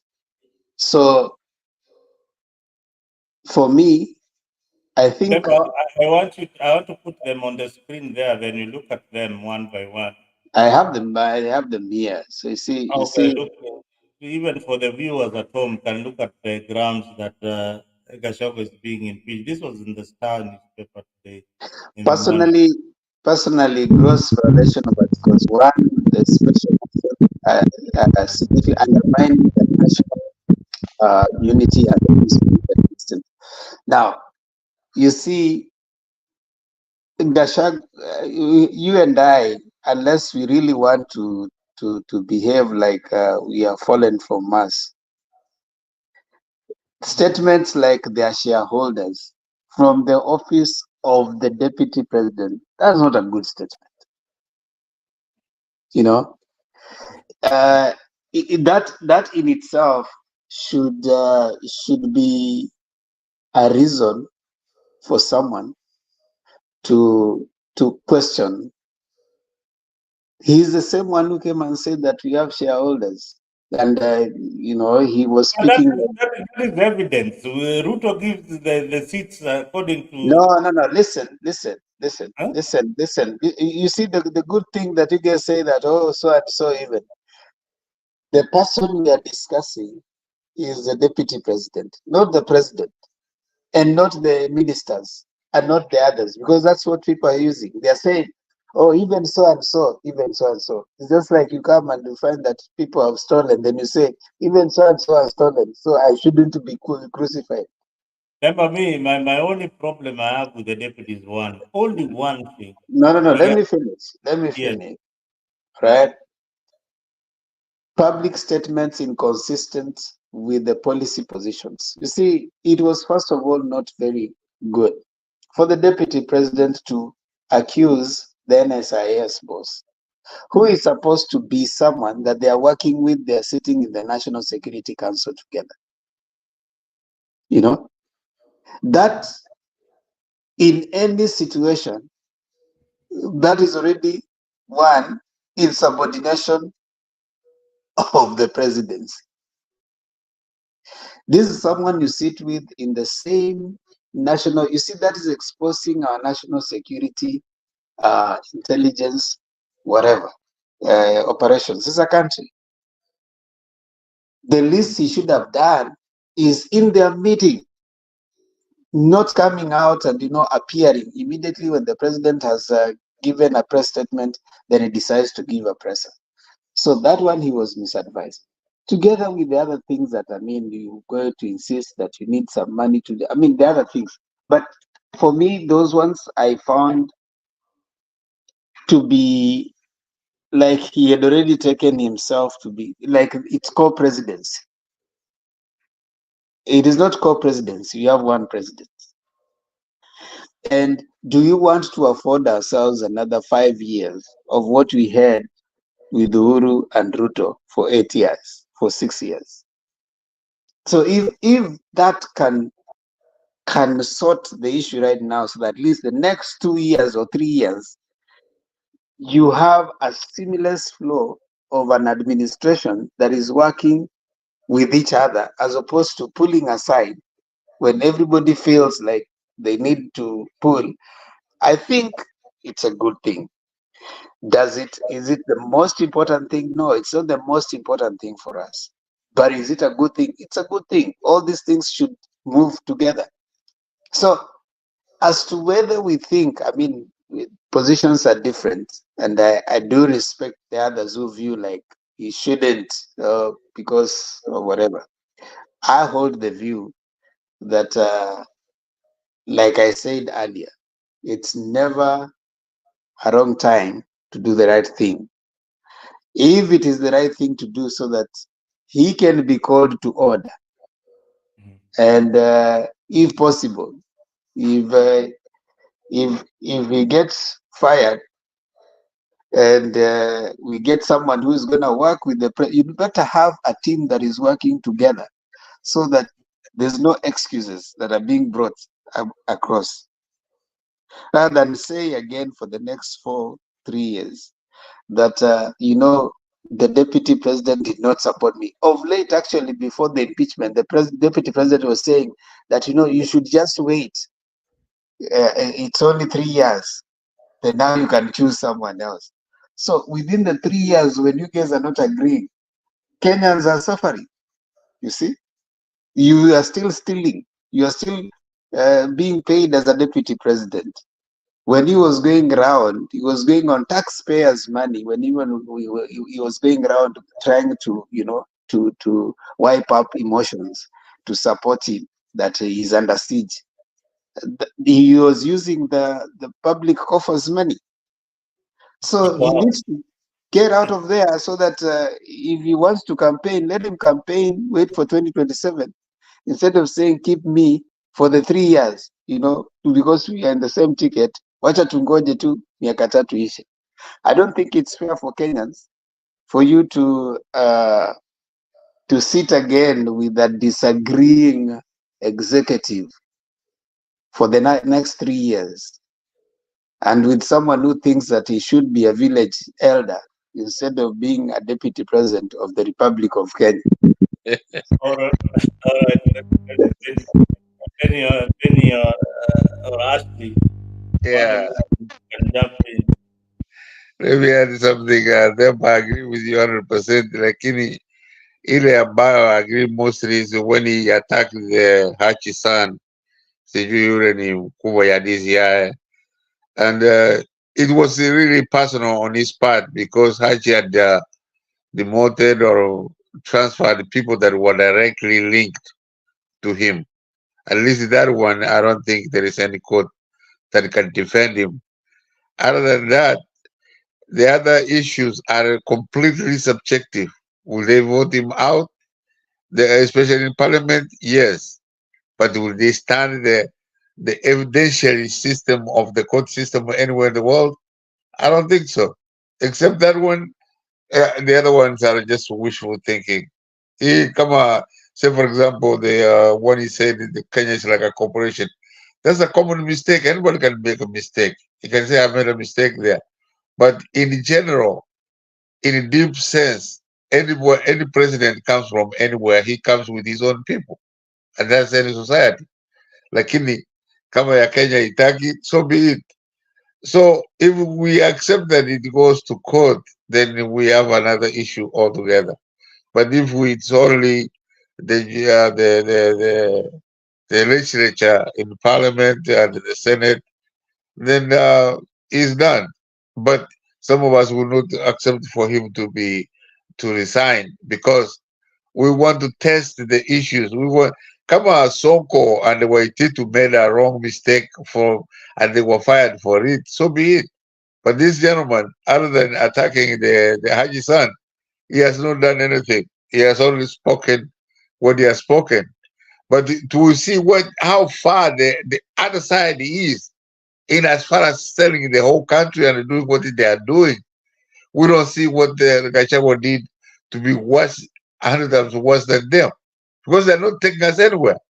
If anything, they are selling the whole country and making everybody poor and dependent on the foreigners, so that if you come and tell us that Gachagua has done something wrong so that he need to be impeached and this and that, what have they done? What are they going to do for the future of our country?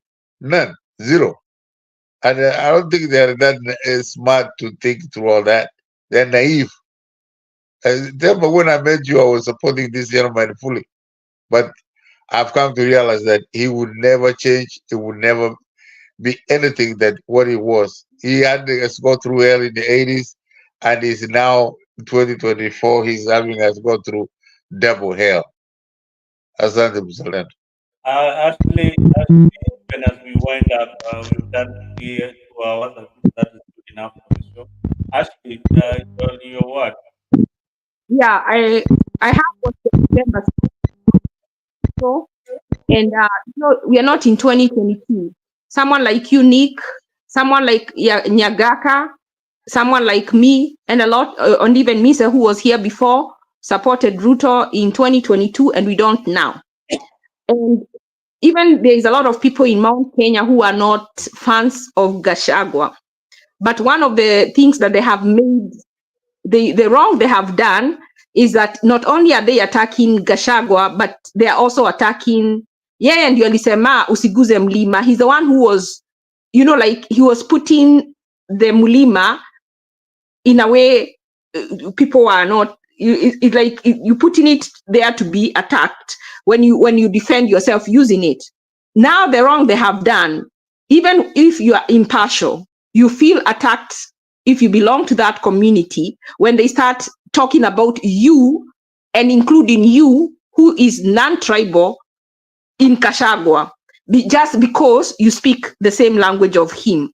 So not only is Gachagua being attacked, most or everybody in Mount Kenya that speaks like him feels attacked. When people say, I want to see the people of the mountain cry, so is it about Gachagua and his character as DP, or is it the people that you hate?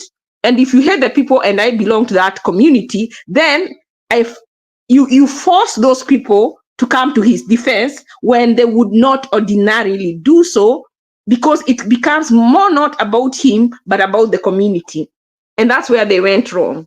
They should have stuck on Gachagua and his habit or whatever, his attitude as a DP of not being integrating. But when you attack him on that he was helping the mountain people, then you're including them and you make them turn around. I see so many people who are Azimio, and right now they are defending Gachagua, not because they are tribal, but because they have felt personally attacked as people of that community. So if you expect that he will not be protected, you are so wrong. What we can say, time will prove that you are wrong.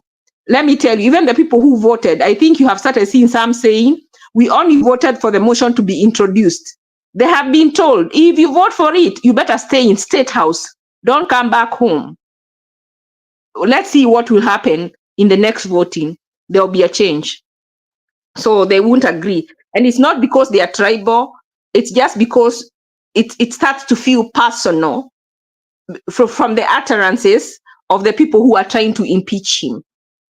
It starts to feel this is a little more personal. This is about hating of a community. Even people, sometimes you want to support somebody, but they are hostile to you, so you push them away. If it's about national cohesion, is it in exclusion of the Kikuyu, or is it in inclusion of everybody? That we can support. But when you want to eliminate or isolate one community, then it's not, there is a problem there. And that's what I see the problem with this Gachagua thing, that will bring sympathy to him, just as during Ruto's time and Uhuru mistreated Ruto so much that people like me who did not support him went there to support him because of sympathy. And that sympathy is now being directed at Gachagua because of the mistreatment or the utterances of the people who are bringing this motion, or the people who are even supporting it. They are supporting it because they want the people of the mountain to suffer. We are not angels. If we were lied to and we believed, what was the crime? And if we were lied to and Ruto ended up lying to us, but he has also, Raila is now his enabler. That means he was no better. So it doesn't, you can't say, oh, Uhuru told you, but even the person he was bringing to us was no better. Because if he had any character, if he had any integrity, he would not be walking around with Ruto for any reason. Whether he won the AU seat, he should be a man of character who will not be tarnished, will not walk around with a man who has been killing our children, even up to date, still abducting them, and some are still missing. All the people at Mukuru Kwanjega, Ruto has never visited the site to see where his citizens were sliced. And the person who sliced them, I know right now he was killed because he started saying he didn't do it, and they wanted to frame him, and they said he ran away from jail. How? So I don't even know what to say. But this thing about, anyway, let me stop ranting, but we'll see what will happen in the days to come. People think. Actually, you just reminded me that guy ran away from jail, and nobody knows where he is.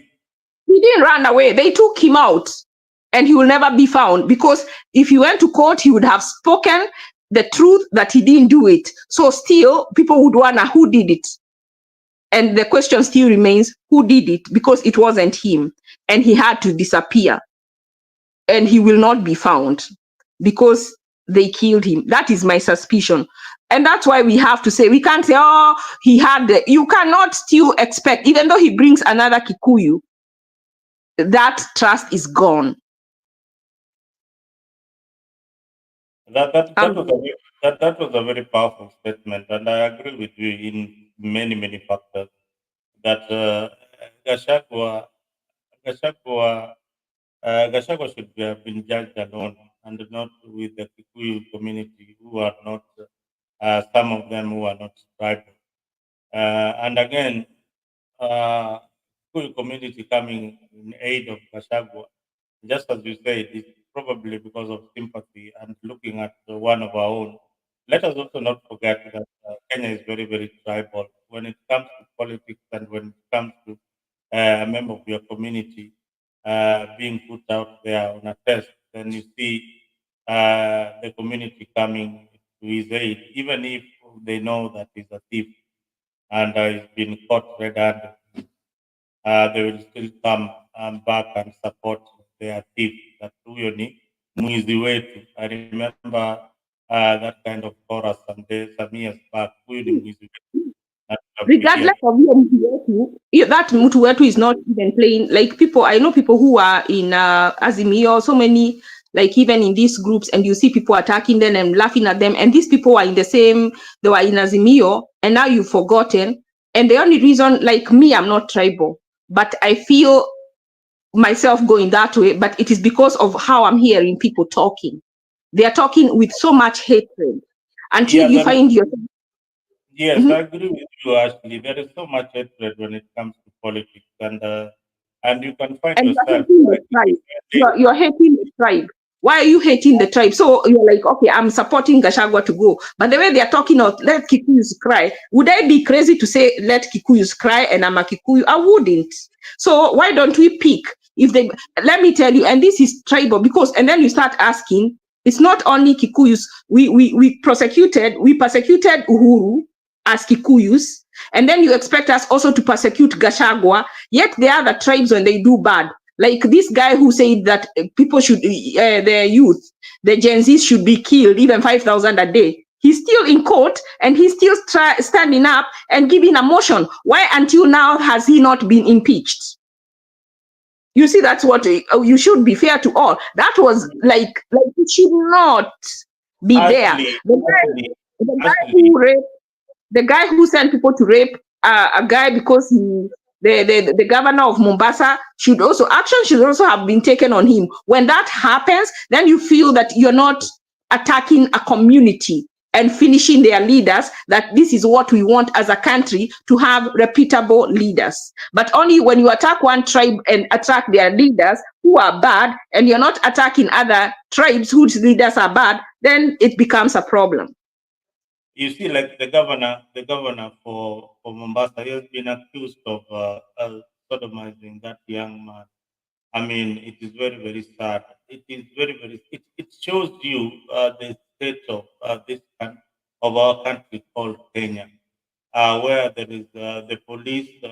The police can decide to ignore and act on cases that they feel are political.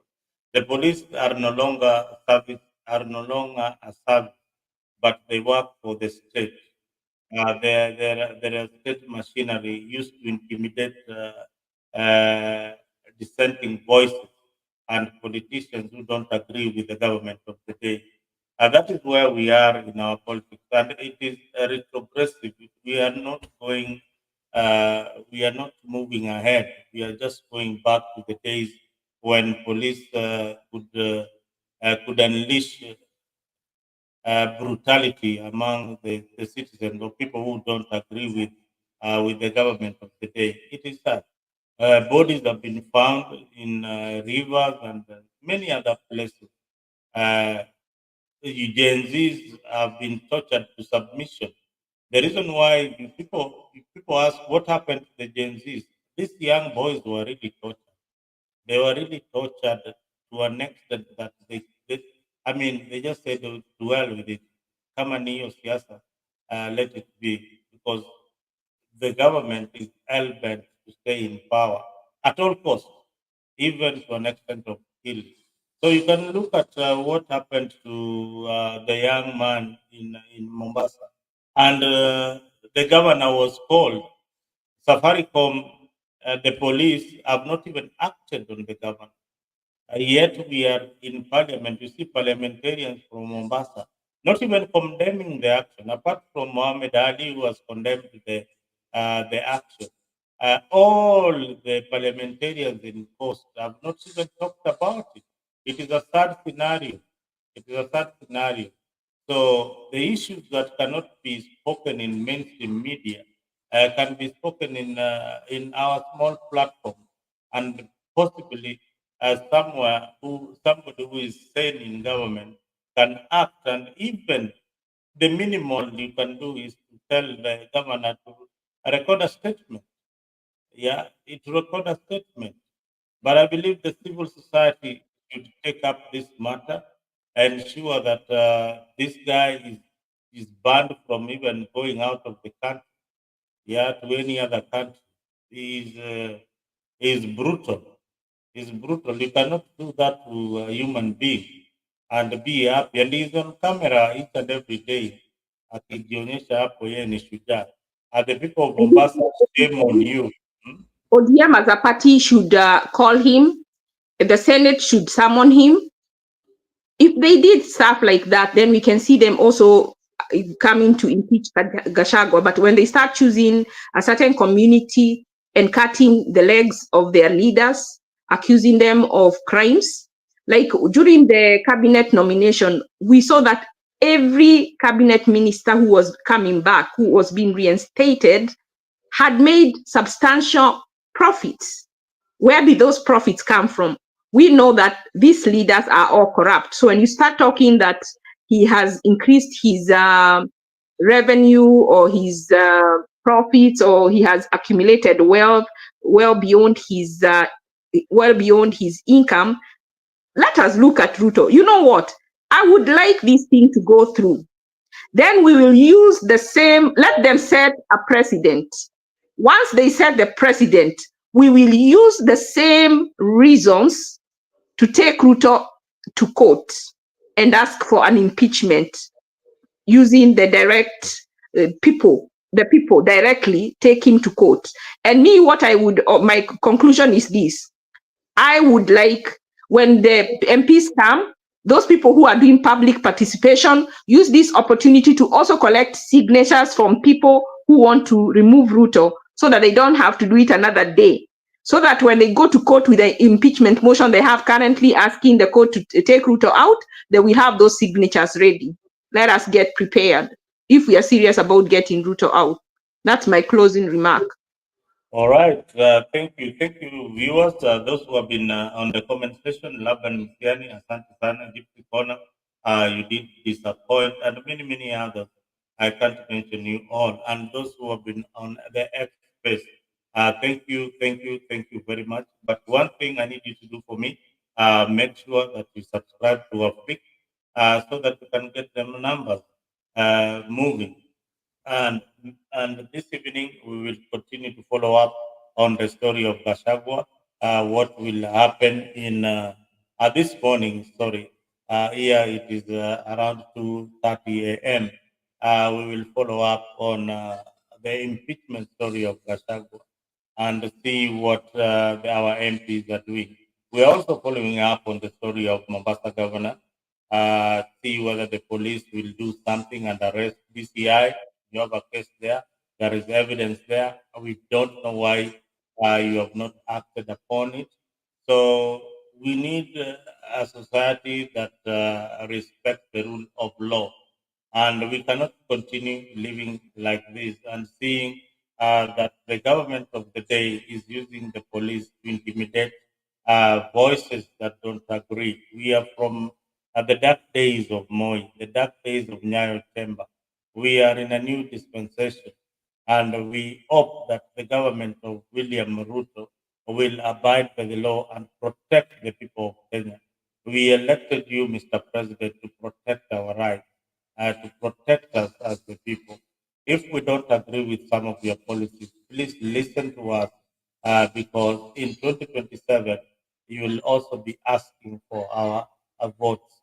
And we will unleash your scorecard. We will tell you the number of people who have been missing. You need to disband that wing of police that is abducting the young people. You need to disband that wing completely, so that you can leave a legacy. These positions are not permanent. The world is moving at a very fast pace. And tomorrow, it will be somebody else seated on that seat. And we will be asking questions. Even the police officers, the DCI, you will not go scot-free. You must go scot-free in this regime. But in the next few years to come, your files will be opened and you will face the law. And that is what democracy entails. Otherwise, guys, thank you very much for being there. Penny Nyagaka, you did disappoint with your wise counsel. See you again today in the evening. Ashley, thank you so much for your views. And I hope that some of your questions we were able to answer. Next time, we'll make sure that Mrs. is in to answer some of those legal questions. Otherwise, Asanteni and good night.